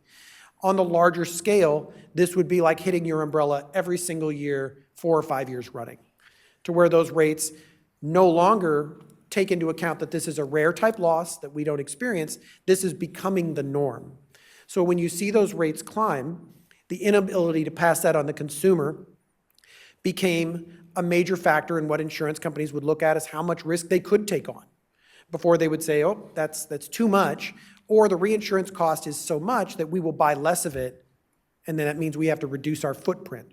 And where they would usually do that is in rural communities and underserved communities or high fire zone communities where they felt that the risk was simply too great, so they would move toward the lesser risk areas, which even though the rates would go up for them as well, at least they had a choice.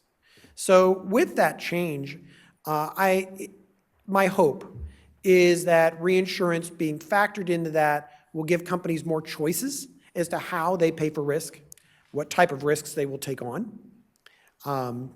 There certainly is some concern that I would say the consumer has the right to be concerned of how much is this going to cost me in the end? Because if this looming cost that is not out, that the consumer is not seeing now, is being tacked onto their policies, what does that even look like? And that's a hard thing to predict, almost like predicting when the next time the Cubs will win a World Series. It could happen. It will happen. I believe it. But it may not happen, and we don't know when or what that looks like. So I think, Mr. Emmer, and I would say that I'm hopeful that reinsurance ultimately will draw more carriers back into the market. And more carriers back into the market means they have to compete for the business of the consumer, and that will ultimately give better choices and pricing. But it waits to be seen how that will be absorbed. But 49 other states are doing it, so I have a feeling that it will probably end well. Absolutely, and I think that's the end goal here with this informational hearing, and I think that's the end goal of the state. My very last question, you mentioned a little bit about inflation and labor costs and the peak it has. The Federal Reserve kicked off rate cuts by a half point in September with what is expected to be an easing campaign well into 2025. How can lower interest rates potentially reduce insurance costs in the near term? Well, I mean, I think interest rates, insurance companies have to reserve, and they have to find ways to invest and make money in the market as well. So certainly interest rates are going to affect what their combined ratio is in their portfolio. I don't think that the consumer is largely concerned with that, but in the end, the solvency of insurance carriers, they're going to care about that. We work with a client that develops affordable housing in the Stockton area, and that's what they do. About every 4 or 5 years, they spring up another 100 units, and those units go to serve the most needy of our community. Lower interest rates would encourage them probably to build something that maybe they wouldn't have before. Affordable housing tends to be a more expensive form of housing when it comes to insurance because the risks tend to be higher in that area. We see greater amounts of property damage and fires at times. We also see greater amounts of liability claims. But it's my hope that lower interest rates overall, any relief that will cut into the cost is going to affect what gets built. So I don't know if it'll affect insurance companies in general, but I do think that it may affect what the consumer can buy, and that's not a bad thing. Thank you. You're welcome. Great, wonderful. And Member Schaefer. Yes, thank you for your interesting presentation. I had a question about what percent of people pay for their insurance premium annually versus monthly. And has there been any progress made in the insurance interest that consumers have to pay? I know consumers pay 8% a month for a pawn shop in Nevada. I know they pay about 0.5% a month for secured borrowing against securities or any other asset that they have, and somewhere in between for insurance premiums. A lot of people who could afford to write a check for the annual premium think it looks cheaper to pay monthly when they're paying an interest rate of like a credit card, like 24%. I think there can be progress made for the affordability of insurance if we have some way of encouraging more responsible use of annual versus monthly payments. Do you have any experience with the factor of interest rates in people's ability to afford insurance? That's a great question, and I do. I think where we see interest rates playing the largest role in the affordability of insurance, we would see it in the brokerage market. For a lot of larger premiums, people will finance those premiums. There's a variety of finance companies in the state, and I would equate them to be very similar to credit card-like interest in how they operate. For some, that may be the only way to do it, but 18 or 19% interest on your insurance premium can be a pretty significant cost. For most consumers who are buying in the admitted market, payment options are available, although some of them in the personal insurance market have receded to where you used to have 5 or 6 choices in how you did that. That might have been reduced to 1 or 2.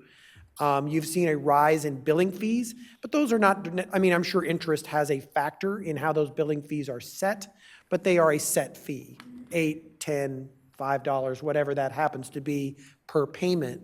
Many companies do offer discounts. In fact, I can't think of any who don't off the top of my head for ACH versus mailing you a bill. That's probably more of a postage factor than it is and a processing factor than an interest rate factor. But certainly it's noticeable that the market would like to see people pay less payments. They would like to see people be in the admitted market. They would also have no problem with you paying in full. But I don't think the consumer benefits much paying in full or not, aside from the payment fees, unless you're in that brokerage market where that interest rate can be pretty noticeable in your cost of borrowing. Sure. Well, a lot of people don't realize if they have, like, say, $10,000 worth of stock in the company they work for, they could probably borrow up to 50% of its market value from any bank in town and take care of by self-management, the problem of an annual premium that was, and then they just pay themselves back without the interest factor, from earnings. But I don't think financial counseling is available to everybody that needs it, and people in your position can't really afford to be the financial counselor for all your many customers. You're just, if they ask you, you give them the right answer, but I don't know what it takes to upgrade the financial sophistication of all of our insureds, but I think about it from time to time. Thank you. You're welcome. I think an educated consumer is certainly something we always welcome, anybody who's familiar with their risk, but we find as insurance advisors, there's a lot of education that goes into helping people find their solution. Yes, there are some people who are very savvy, who understand that, who would do, as you said, they can structure how they pay a premium. But to your average homeowner, your average 4 to 8 unit apartment owner, your average business owner, those are either concepts that they don't have the time to think of, they're not educated on that. Yeah. Or there's just, I think in a lot of cases, it's just not something that makes a substantive enough to them, as they've said to me, I'm more interested in just paying it in full. Can I just do that?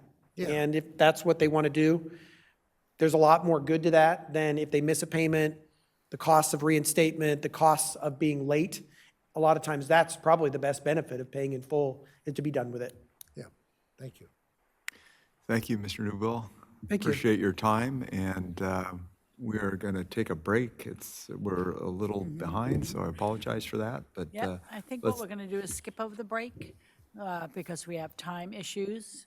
The speaker for item number 6 is... Are we okay? Thank you. Thank you very much. Yeah, thank you so much. Appreciate it. The speaker for item number 6 had to leave. He said he would be happy. Mr. Tim Taylor would like to submit something in writing.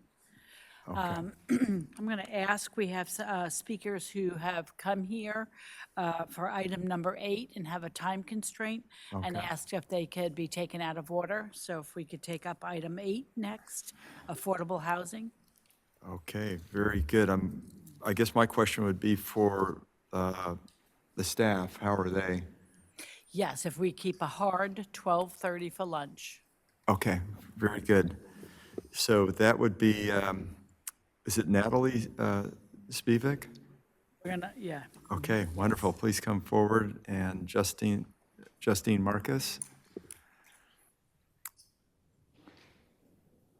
Have I pronounced your names right? Yeah, that's good. Okay, all right, very good. So yeah, we're on the affordable housing subject, how current insurance market is affecting affordable housing supply, future development, and sustainability, item 8 on the agenda. Please, go ahead. Great. Good morning, and thank you so much for having us. My name is Natalie Spivak. I work at Housing California. We're a nonprofit statewide advocacy organization focused on affordable housing and homelessness. I'm here with my colleague Justine Marcus at Enterprise Community Partners, who will introduce herself when she comes up. But we're here today to talk about how the insurance crisis is affecting affordable housing specifically. And you've already heard a lot about the crisis this morning, but I think the one thing that we really hope to communicate today is that while the insurance crisis affecting affordable housing is part of the larger structural issue affecting the insurance market more broadly, there are really unique ways that the insurance crisis is affecting affordable housing developers, largely related to the way affordable housing is regulated and who it serves. And as a result, we need to be thinking really creatively about solutions. And to date, most of the media attention and policy solutions have focused on the needs of single-family homeowners and commercial spaces. And so the way the crisis is affecting affordable housing has gone relatively underappreciated and underaddressed. And that's something both of our organizations have been working on addressing.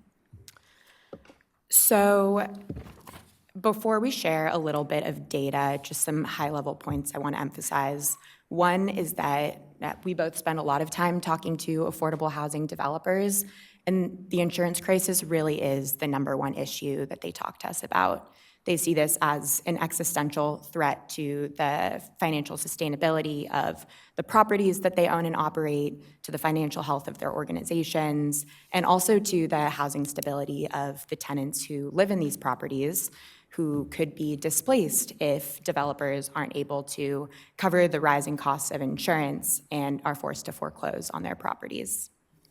The second thing is that while climate is a big driver of rising premiums, it isn't just the parts of the state that are most at risk of climate disasters that are feeling the pinch here. There also are developments in urban areas that are facing skyrocketing premiums, and that's, again, largely related to risks inherent in serving such vulnerable populations. And then also, while affordable housing developers across the board are facing large premium increases, the types of affordable housing that serve our state's most vulnerable populations, permanent supportive housing, which serves Californians at risk of homelessness or experiencing homelessness, and senior housing are really the types of affordable housing that are being most severely impacted by rising premiums. So Justine, did you want to share a little about the data? Sure, thank you. And if you can go ahead, maybe 2 slides, that'd be great. Great to meet you all. Thank you so much for having us. I work for Enterprise Community Partners. We're a national affordable housing nonprofit, but I'm based here in our California office. And our purview is kind of unique because while we do policy work and technical assistance on the ground, we are also on the affordable housing finance side of things. And so that allows us to look at our own books, at our own projects that we're funding and see what's happening on the ground. Next slide, please. And so we looked at an analysis of over 130 affordable housing developments in California right now that Enterprise is a financial partner in.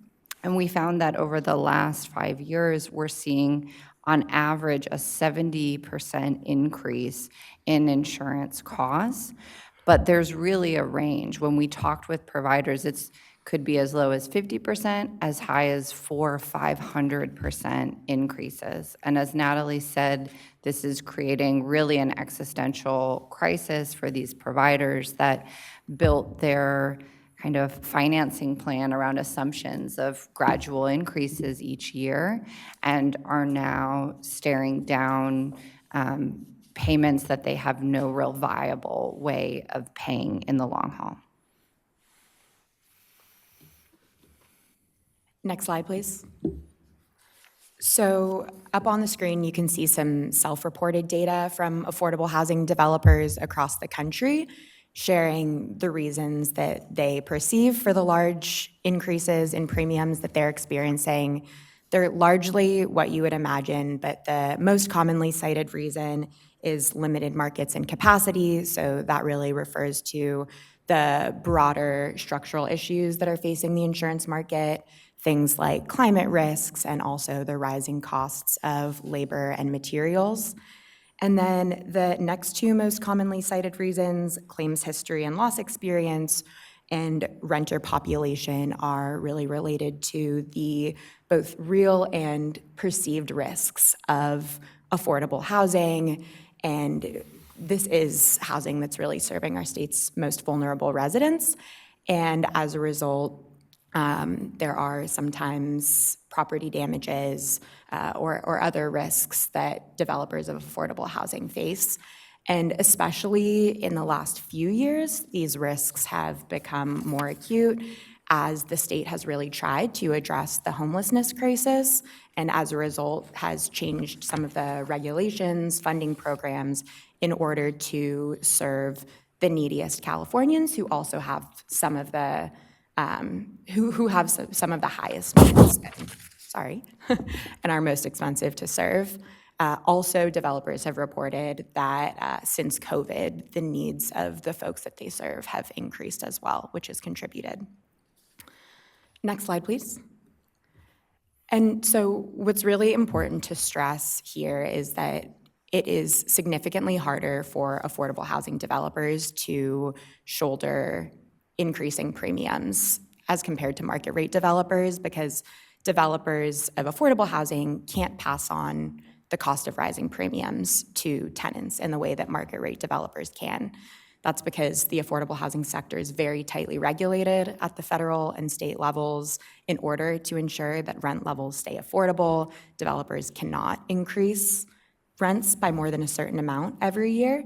And so they're being forced to consider really difficult decisions in order to cover these rising costs. So they're doing things like using operating reserves, which are meant to be a safety net for one-time issues to cover the cost of insurance. They're decreasing or postponing investments in improvements or updates to buildings, which can cause habitability issues. They're decreasing operating expenses that ensure that residents have a high quality of living, so they're sometimes cutting back on supportive services staff, supportive services themselves, maintenance staff. And then they're also doing things like reducing the level of insurance coverage, which creates more risk for developers, or they're patching together multiple policies, which can create complexity and added costs in other ways as well. Mm-hmm. Next slide, please. We wanted to share just a couple of on-the-ground examples to just kind of sink into what this means for specific developments. And I really want to underscore what Natalie shared, which is that folks are finding ways to get creative in the short term, but that runway is quickly reaching its end. And I personally have been on calls with housing providers almost monthly at this point who are saying, We have 6 months before we don't know what we would do. We have a year before we don't know. It's where the clock is really ticking. And so part of what we want to talk about is what's happening now, but also what we can do moving forward. So these are 3 kind of case study projects, and could have filled up many slides with many case studies. These aren't unique, right? We have a project in Monterey County that saw, over a 500% increase, an urban infill project in Santa Clara County serving seniors that saw a 300% increase, permanent supportive development in LA that saw 450% increase despite no claims to date. I think it's important to underscore the scale of the increases, what that means for these housing providers, but also, as Natalie mentioned, it's a slightly different narrative than the one we might see in the headlines every day. This is often infill development, whether it's in an urban or even a suburban or more rural. Affordable housing, kind of by design of the state's programs, incentivizes development close to existing amenities and developments. You're a lot less likely to see kind of sprawl or greenfield development. And it's also serving the folks that the state has made a real steadfast commitment to making sure that we're serving, which means there's a real policy need, but also there's billions of dollars of state investment already in these buildings, right, that are now at risk. Next slide, please. So the way that we're thinking about how we work through this crisis is really what can we do in the short term and what can we do in the long run. You all have already heard a lot about the ongoing regulatory reform that the insurance commissioner and his team are leading, which we are really grateful for that work and know that in the long run, that is going to be essential to kind of righting the ship. But in the meantime, we think there are things that we can do and that we need to do to help keep these housing providers afloat, but even more importantly, to keep these residents in a safe, stable, affordable home. So the first is providing greater transparency and data around rate increases. We're hearing a lot of anecdotes about kind of disparate rates relative to who is being served in these housing developments. We want to better understand that. How much is what's happening in the affordable housing sector distinct from what's happening in the larger housing sector generally?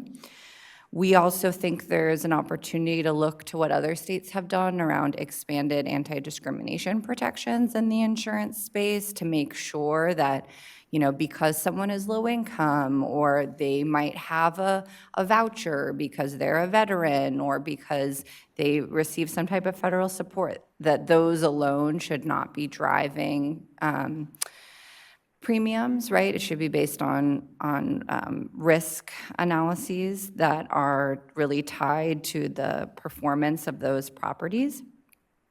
And we do think that in the near term, there is an undeniable need for some emergency financial relief for these housing providers. It took a long time to kind of get where we are today. We know it's going to take a long time for a lot of the longer term reforms to take shape. And we don't think that these housing providers can wait 5 to 7 years to see things stabilize. And so we are actively in discussions with our partners in the legislature and in the state housing departments to see how could we, make funds available through the existing housing finance infrastructure to help make sure that we're not losing properties, we're not displacing tenants, and contributing to the homelessness crisis that we're all working together so hard to solve. Next slide, please. In the long run, we're interested in partnering with stakeholders across the industry to think about bigger types of reforms. I'll admit this is new territory for us in the affordable housing space, right? But we're learning a lot. We want to be at the table talking with folks about potential solutions. Some ideas that we are exploring right now would be around some type of first loss guarantee or excess liability fund at the state, as well as ways that the state might be able to support private captives, which have been successful in the past but are now running into a lot of the same reinsurance issues as folks on the private market. We also are interested in exploring different types of incentives to really make sure that we are providing insurance for this particular set of properties, which the state has kind of deemed a high priority. So how are we making sure that that is baked in to our regulatory system? And we also want to make sure that, you know, if affordable housing providers are doing things to lower risk, whether that's on the climate side or it's on the building maintenance side, that housing providers can see those investments translate to lower premiums, right? They're addressing the risk side of the equation, hopefully seeing that that can help improve the cost outlook. Next slide, please. And lastly, just to say that California is not alone, right? There's a lot of other states that are looking at this as well as federally. It can give us some inspiration. There has been some great work in Washington around data and transparency, as well as some financial relief. New York just passed expanded anti-discrimination protections around low-income residents, residents who use some type of voucher or other income support. Minnesota also has been investing in the financial relief side of things. There are some active federal proposals as well. But I will say, one of the things I really enjoy about my job is that I have counterparts in a number of other states across the country, and we talk a lot about what we're working on, what we're seeing, and insurance has become one of the hot topics we talk about a lot. And I will say that, as is often the case, there are a lot of eyes on California. We can look elsewhere, but people are really looking to us to see how we handle this. Broadly, but definitely as it relates to affordable housing in particular. And I think we have an opportunity to kind of double down on those state commitments to serving those most in need in our state, and also kind of getting creative about how we do that in the midst of broader insurance reform. So I will stop there and open it up to questions. Thank you again for the opportunity to present. Great, and thanks to both of you for being here today and preparing the takeaway sheets for us. That's very, very helpful. Other brief questions or comments? Mr. Vasquez. Well, thank you both for coming. And I know it's been a challenge because I hear it all the time in my district as well, with especially the folks that are trying to do the right thing on the affordable housing front. I was just wondering, because I was asked to speak down in the San Fernando Valley a couple weeks ago, and they had one of these mini units on display, and they allowed us to take a tour of it. And apparently they're a big hit out of state. This particular company happens to be doing quite a bit in California now. And I know the mayor of LA sometime, the previous one before he left, set up some, but they weren't apparently that structurally sound, or I think it was more of a wood product, whereas this one was more of a concrete, more durable material, and it seemed to still be real affordable, especially as you're dealing with the front on the homeless, trying to get people just in units. And these things, even though they were only maybe 200 square feet, it's amazing how they're real creative now to get that space so it doesn't feel like you're in just a little box, right? And they did include water, showers and bathrooms inside the unit. And I was just wondering if you've worked with those folks or if you had any experience or luck with those, and how that plays out, especially on this insurance front. I'm not sure if I'm familiar with this exact company, but I think the move towards both kind of modular constructions, more innovative types of construction is definitely something that we're seeing in the field, which we think is a great thing because it has the opportunity to lower costs. What we're seeing anecdotally as it relates to insurance is that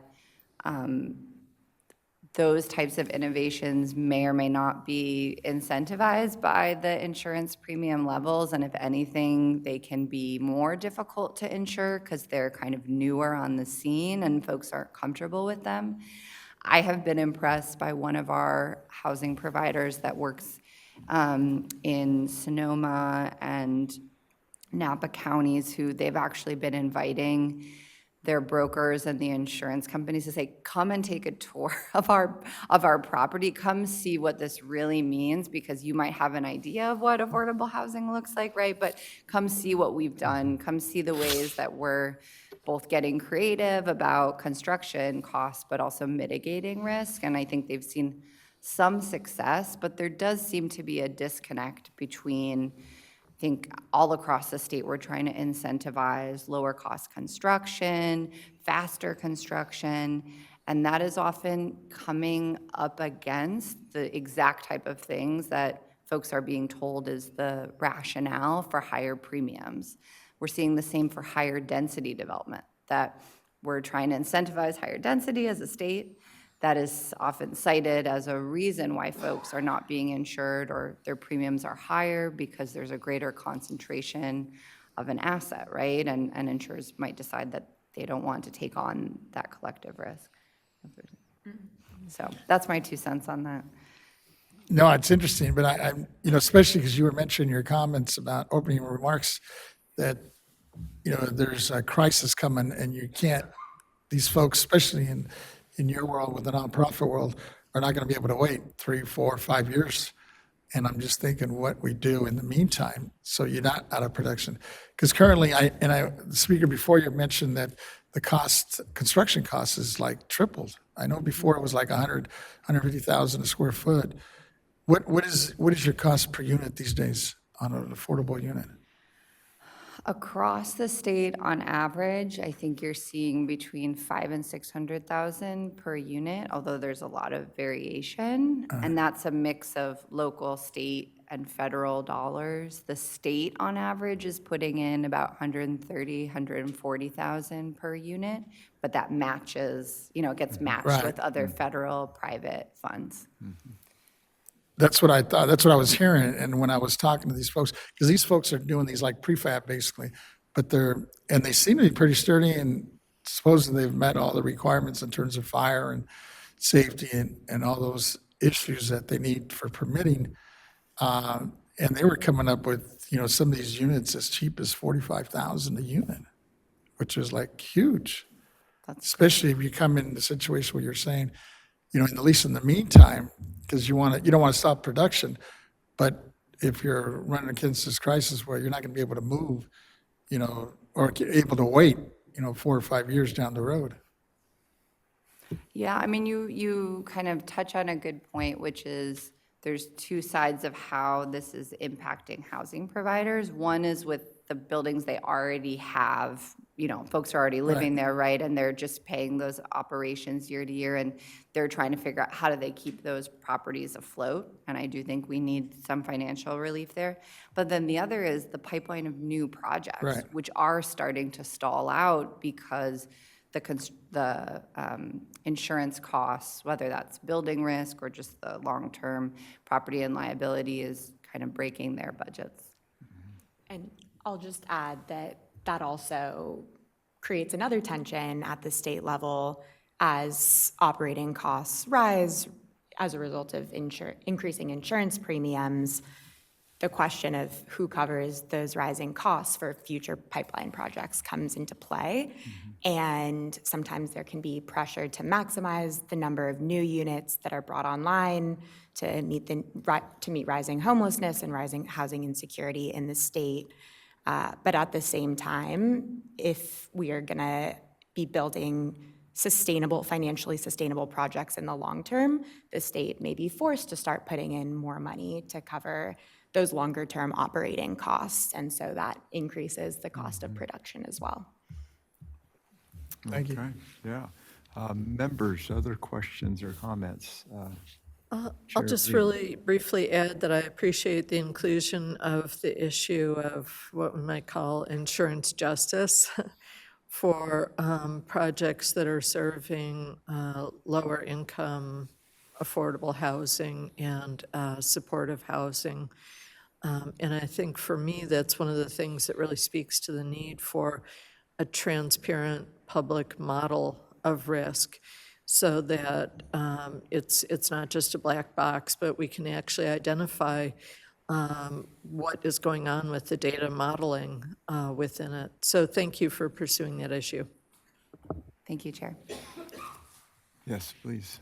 Thank you, Vice Chair Gaines. I want to thank both of you for this presentation today and for being advocates on the affordable housing community.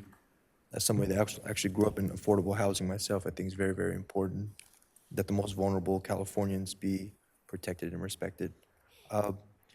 You mentioned this emergency financial relief for affordable housing providers, and New York State set aside $5 million. So for example, if California sets aside $5 million, how do you see this being distributed? Is there an application process? How is this reviewed, and how's the money distributed? For example, let's just say the Board of Equalization has a $5 million pot. How do we determine which affordable housing units would get this immediate financial relief? It's a great question.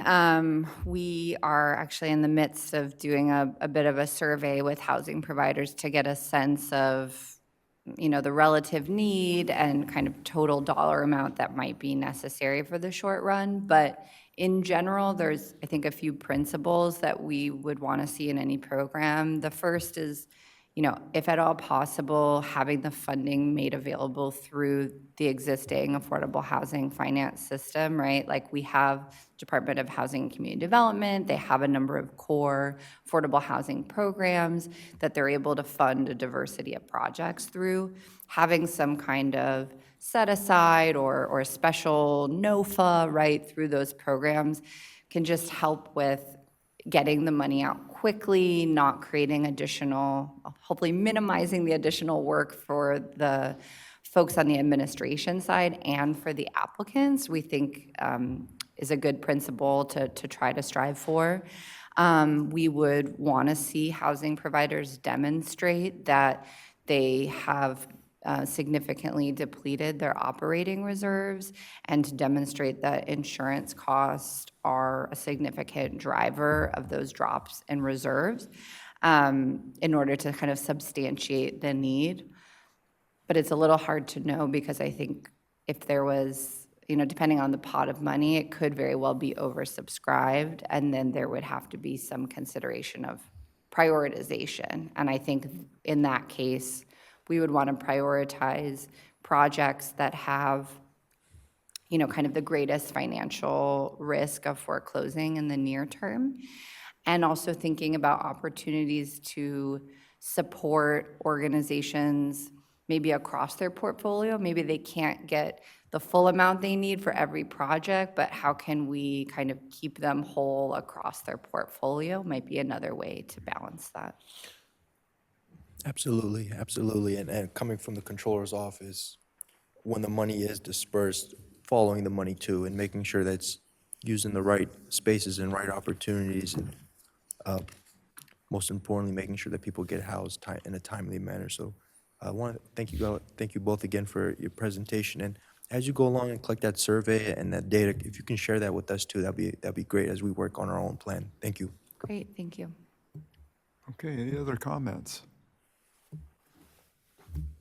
Member Schaefer. Yes, thank you, Member Gaines. We're of course interested in everything we can do for affordable housing, but we're also big on fundamental fairness in all parts of California life. I'm just appalled at these increases of 500, 300, 400% or more in premiums. Maybe it is that the premium the year before was artificially low, maybe for ill-conceived reasons. I haven't heard anybody mention the Department of Insurance. Is there some review of these rates?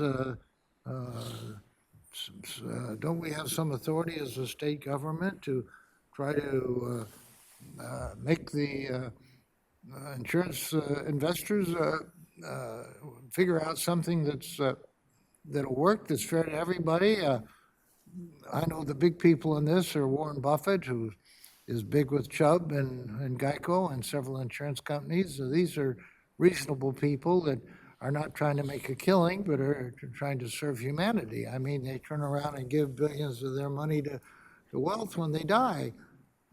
So I think we're dealing with a lot of good spirits there, and I don't think they would be happy to know that they're forced to have 3, 4, 500% increases.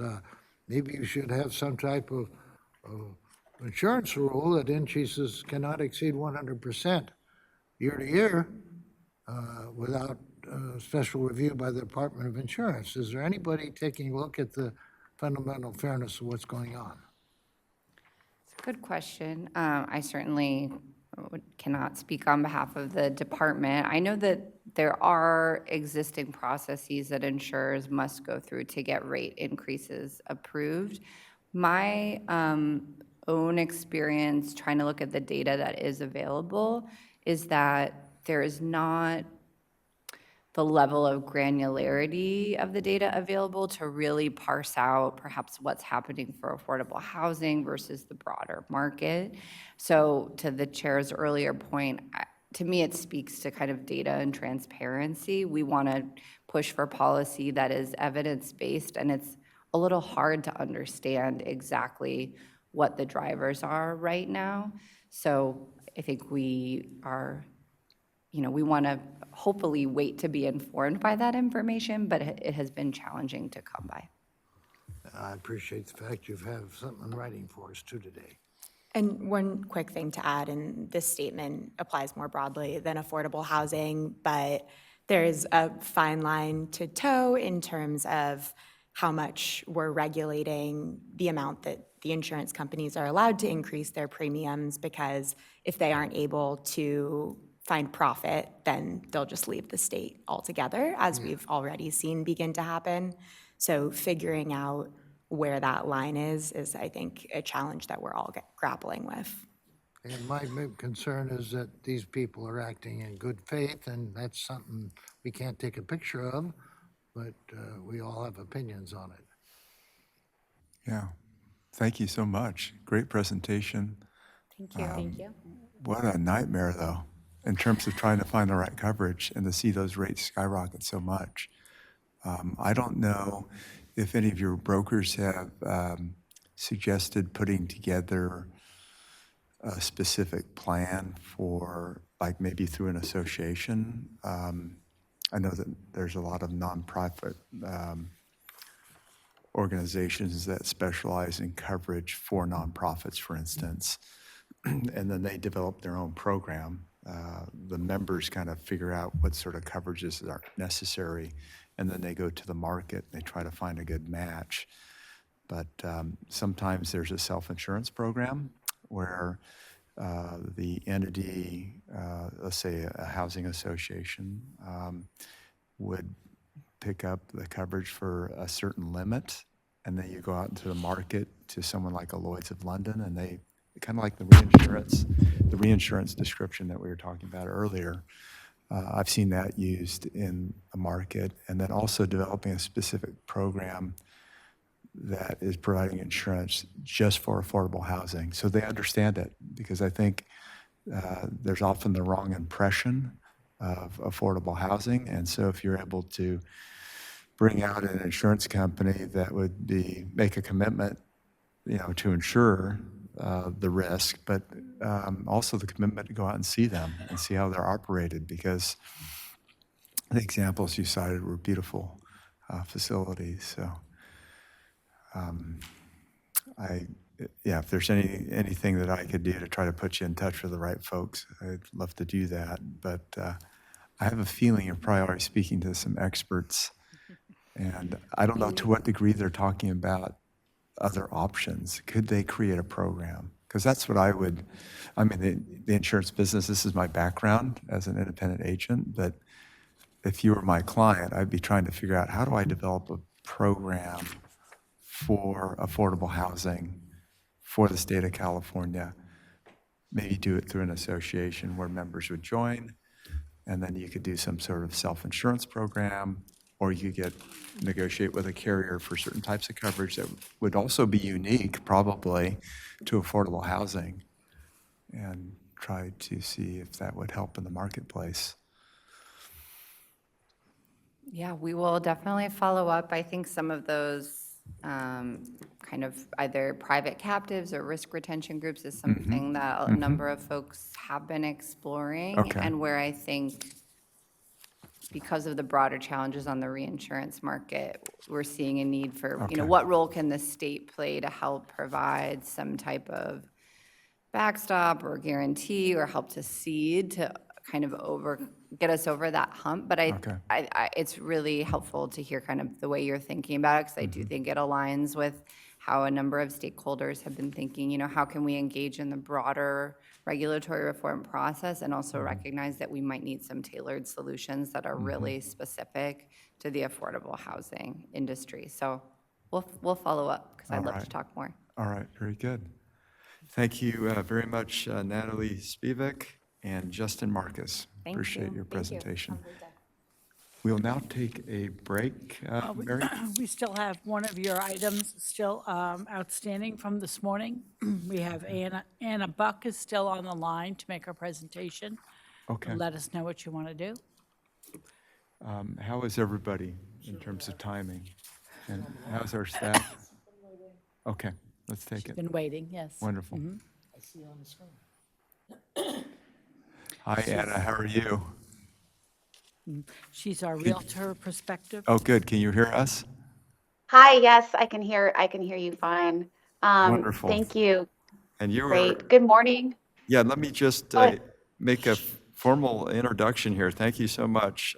So California Insurance and the current residential real estate market. We have Anna Buck, Senior Legislative Advocate for the California Association of Realtors. Welcome, Anna. Thank you. Yes, good morning, everyone. Good morning, Madam Chair. Thank you for having me.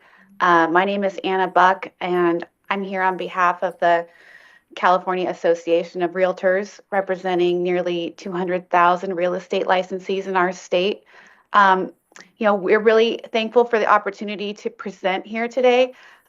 We aren't insurance experts by any means, and I'm not going to pretend to be today, but I'll attempt to talk a little bit about how the availability of homeowners insurance is affecting real estate transactions in our state. First, I think it's really important to bring up that California remains in a very challenging real estate market overall, and it is really difficult to isolate insurance issues and what effect they are having in an already challenging market with high interest rates and historically low inventory. In September, according to our in-house data, the median sales price in our state was about $868,000, a little over that actually, which is an increase of about 3% over the previous year. And those homes are seeing an average of about 24 days on the market, depending on where you are actually located. A minimum annual income of well over $200,000 a year is needed to afford this median priced home. We're seeing a list to sales ratio of anywhere from 97% to 101% still in our hotter markets, depending on the area of the state again. So it just remains a really tight, tough market for buyers, regardless of the insurance issues that we are certainly seeing. But that being said, insurance is really, truly the foundation of real estate market stability. Insurance is more than a safety net for homeowners. It's really essential to just the basic functioning of the real estate market. We can think of insurance kind of as a bedrock that provides the lenders, home buyers, and communities as a whole the security they need to invest confidently in California properties. Without insurance, buyers cannot secure mortgages, and this makes insurance essential for maintaining a healthy and accessible to some regard housing market. Uh, why are we facing these challenges? As we know, California has this great natural beauty and a climate that comes with these high risk, and our state regularly experiences these wildfires more and more often, earthquakes, flood, other extreme weather events, and these are increasing the cost and risk of insuring these properties, which has led insurers to reconsider their presence in many high-risk areas. In recent years, admitted insurers have increasingly withdrawn from areas prone to natural disasters, most often citing the unsustainable risks. This is especially true in areas that are vulnerable to high fire risk, where insurance providers have reduced their exposure through non-renewals or completely halted any new coverage, particularly in the rural and mountainous regions in our state. For example, we understand that Allstate is set to increase rates by 34% next month for its roughly 350,000 policyholders. In March, Safeco was approved to increase rates by 10.5%, and in the same month, State Farm, still the state's largest insurer, also was approved for an average rate increase of 20%.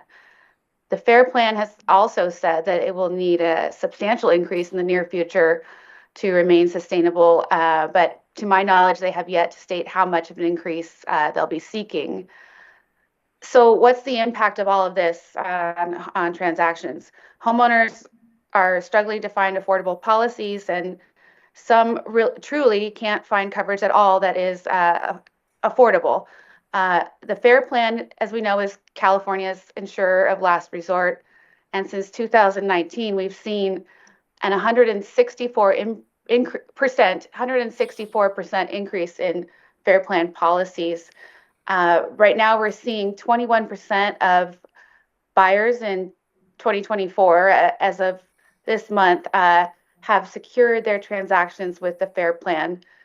Historically, these numbers have really hovered somewhere around 5%. So this is a very high increase and high number that we're seeing. And so what's the effect on home values right now and market activity? So when insurance availability decreases, you would normally see property values tend to drop. Without accessible, affordable insurance, fewer buyers would be willing or able to purchase homes. However, I think right now it's due to other intervening market factors in our state. This really isn't something that we're seeing at this time.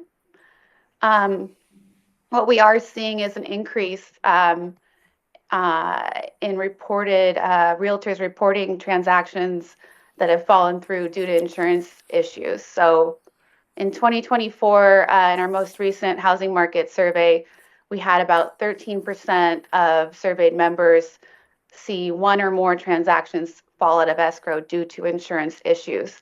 And in 2023, so this same time last year, that number was closer to 7%.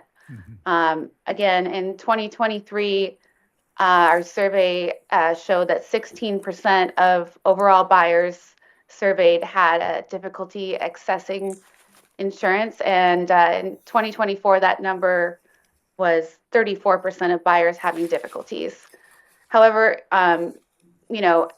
in these more high-risk areas, in these mountainous vacation communities and rural areas, we're seeing those numbers reportedly as high as 50% or more, slightly more. The majority of those having issues reported that the premiums were too high to make the transactions pencil out. The debt to income ratio numbers just didn't work for the transactions. Others have said that the FAIR Plan took too long for escrow.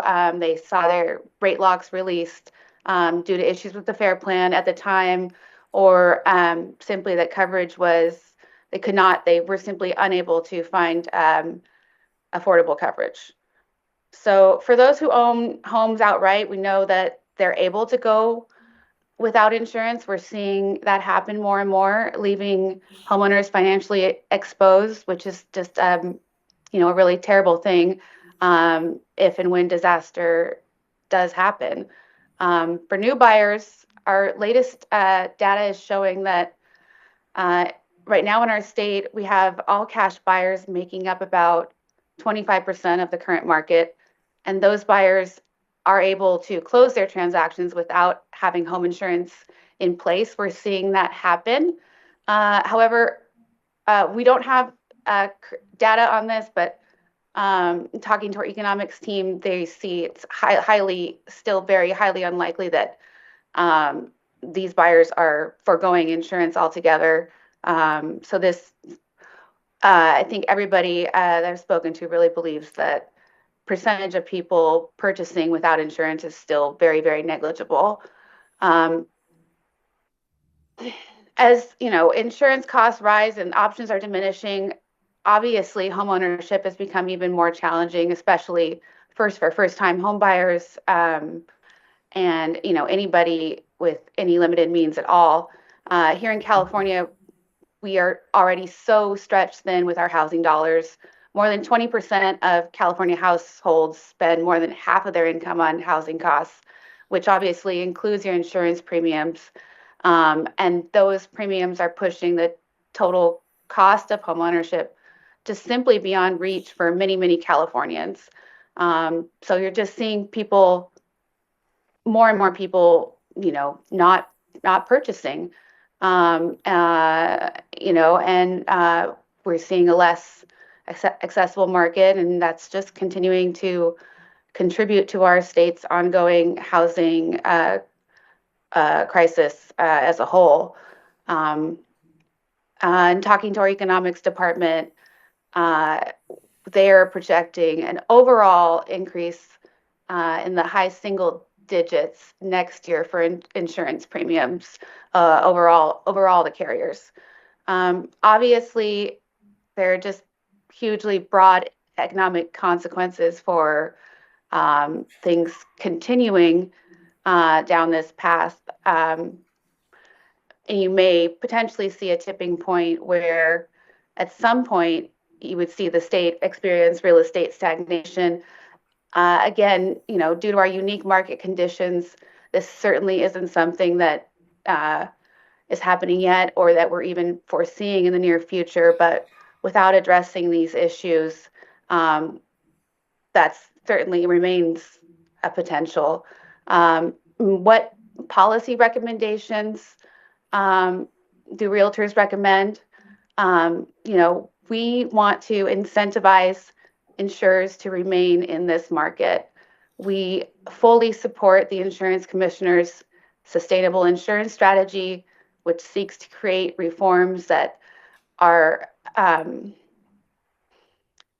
to incentivize our admitted carriers to stay in the market and meant to really incentivize new insurers to come into our state's market and reinvigorate what is a very struggling market. We support all of the proposed reforms, and including allowing reinsurance costs using forward-looking CAT modeling, as well as the expediting of rate approvals. We want to encourage insurers to continue offering coverage in all of these high-risk areas. We look forward to the full enactment of the commissioner's reforms, while acknowledging it's going to take some time to fully realize those effects. In closing, obviously, the availability of homeowners insurance is just, there's no way around it being just truly vital to our residential real estate market. And it's our hope that, we can all work together to protect our communities, sustain our property values, and work to ensure that the dream of California homeownership remains achievable even in the face of all these risks. So thank you very much for your attention. I'm happy to stay on and answer any questions. Great. Thank you, Anna. Thank you for your patience. And members, any questions? Member Vasquez. Thank you for your presentation, Ms. Buck. And I know since you're really on the ground with some of these realtors, I was wondering what efforts are being made by some of these realtors to get the information out to buyers? Because I know in many cases, unless they buy it cash out, they're going to have a difficult time purchasing a home. And I'm wondering if some of these buyers are maybe leveraging that with some of the sellers to try to bring down the cost of some of these homes because they're just not, they're in these areas that are tough to insure.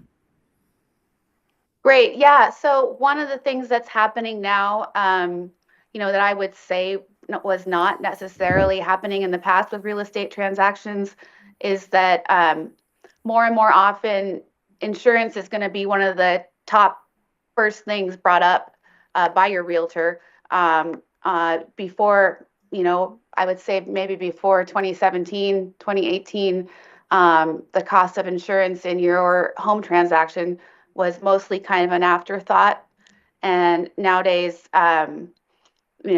realtors are really instructing and working with clients to look at that first, look at those numbers and see if this is something that is going to work for everybody in the transaction.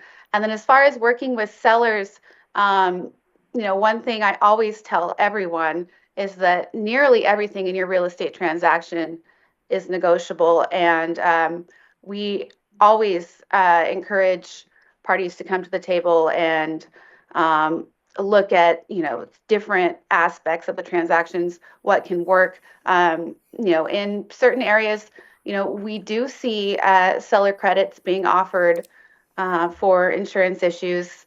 There's also a new contingency in our standard real estate contract that allows for parties to release themselves from the real estate purchase if the insurance availability and cost just is not feasible for the parties.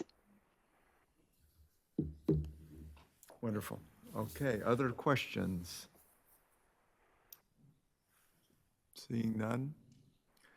Thank you, Anna Buck. We really appreciate you representing the realtors and giving us an update in terms of the impact of the insurance market on your industry. Thank you. Wonderful. Great. Okay. I think, are we now moving to a break? Excellent. And what is our timeline, Mary? We should take a 30-minute lunch break. Oh, I'm sorry, an hour. I apologize. Okay. No break. Okay. So 12:45 to 1:45? What do you think?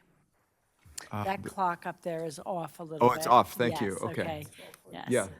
All right. 12:45, then we start back up? Or 1:45? We'll- Vice Chair Gaines, I know we have a scheduled speaker at 1:30. Is he going to be a little flexible? Is that okay? That's a good question. We don't have any place to go. No problem. Mary, are we okay with that speaker? Do we know, or? We have no idea. I guess we Matt? should check. Would we be okay with our next speaker if we? Yeah, sorry, they're asking about me, but not. Yes. So, schedule at 1:30 is the timeline? On the agenda, it says Rex Frazier at 1:30. If he's flexible for 1:45. I don't know if he's on the line now. Rex? Yeah. Oh, he's giving a thumbs up. 1:45. 1:45, there he is. Okay, good. Thank you, Deputy Controller, appreciate that. Okay, so we're good till 1:45. Look at that.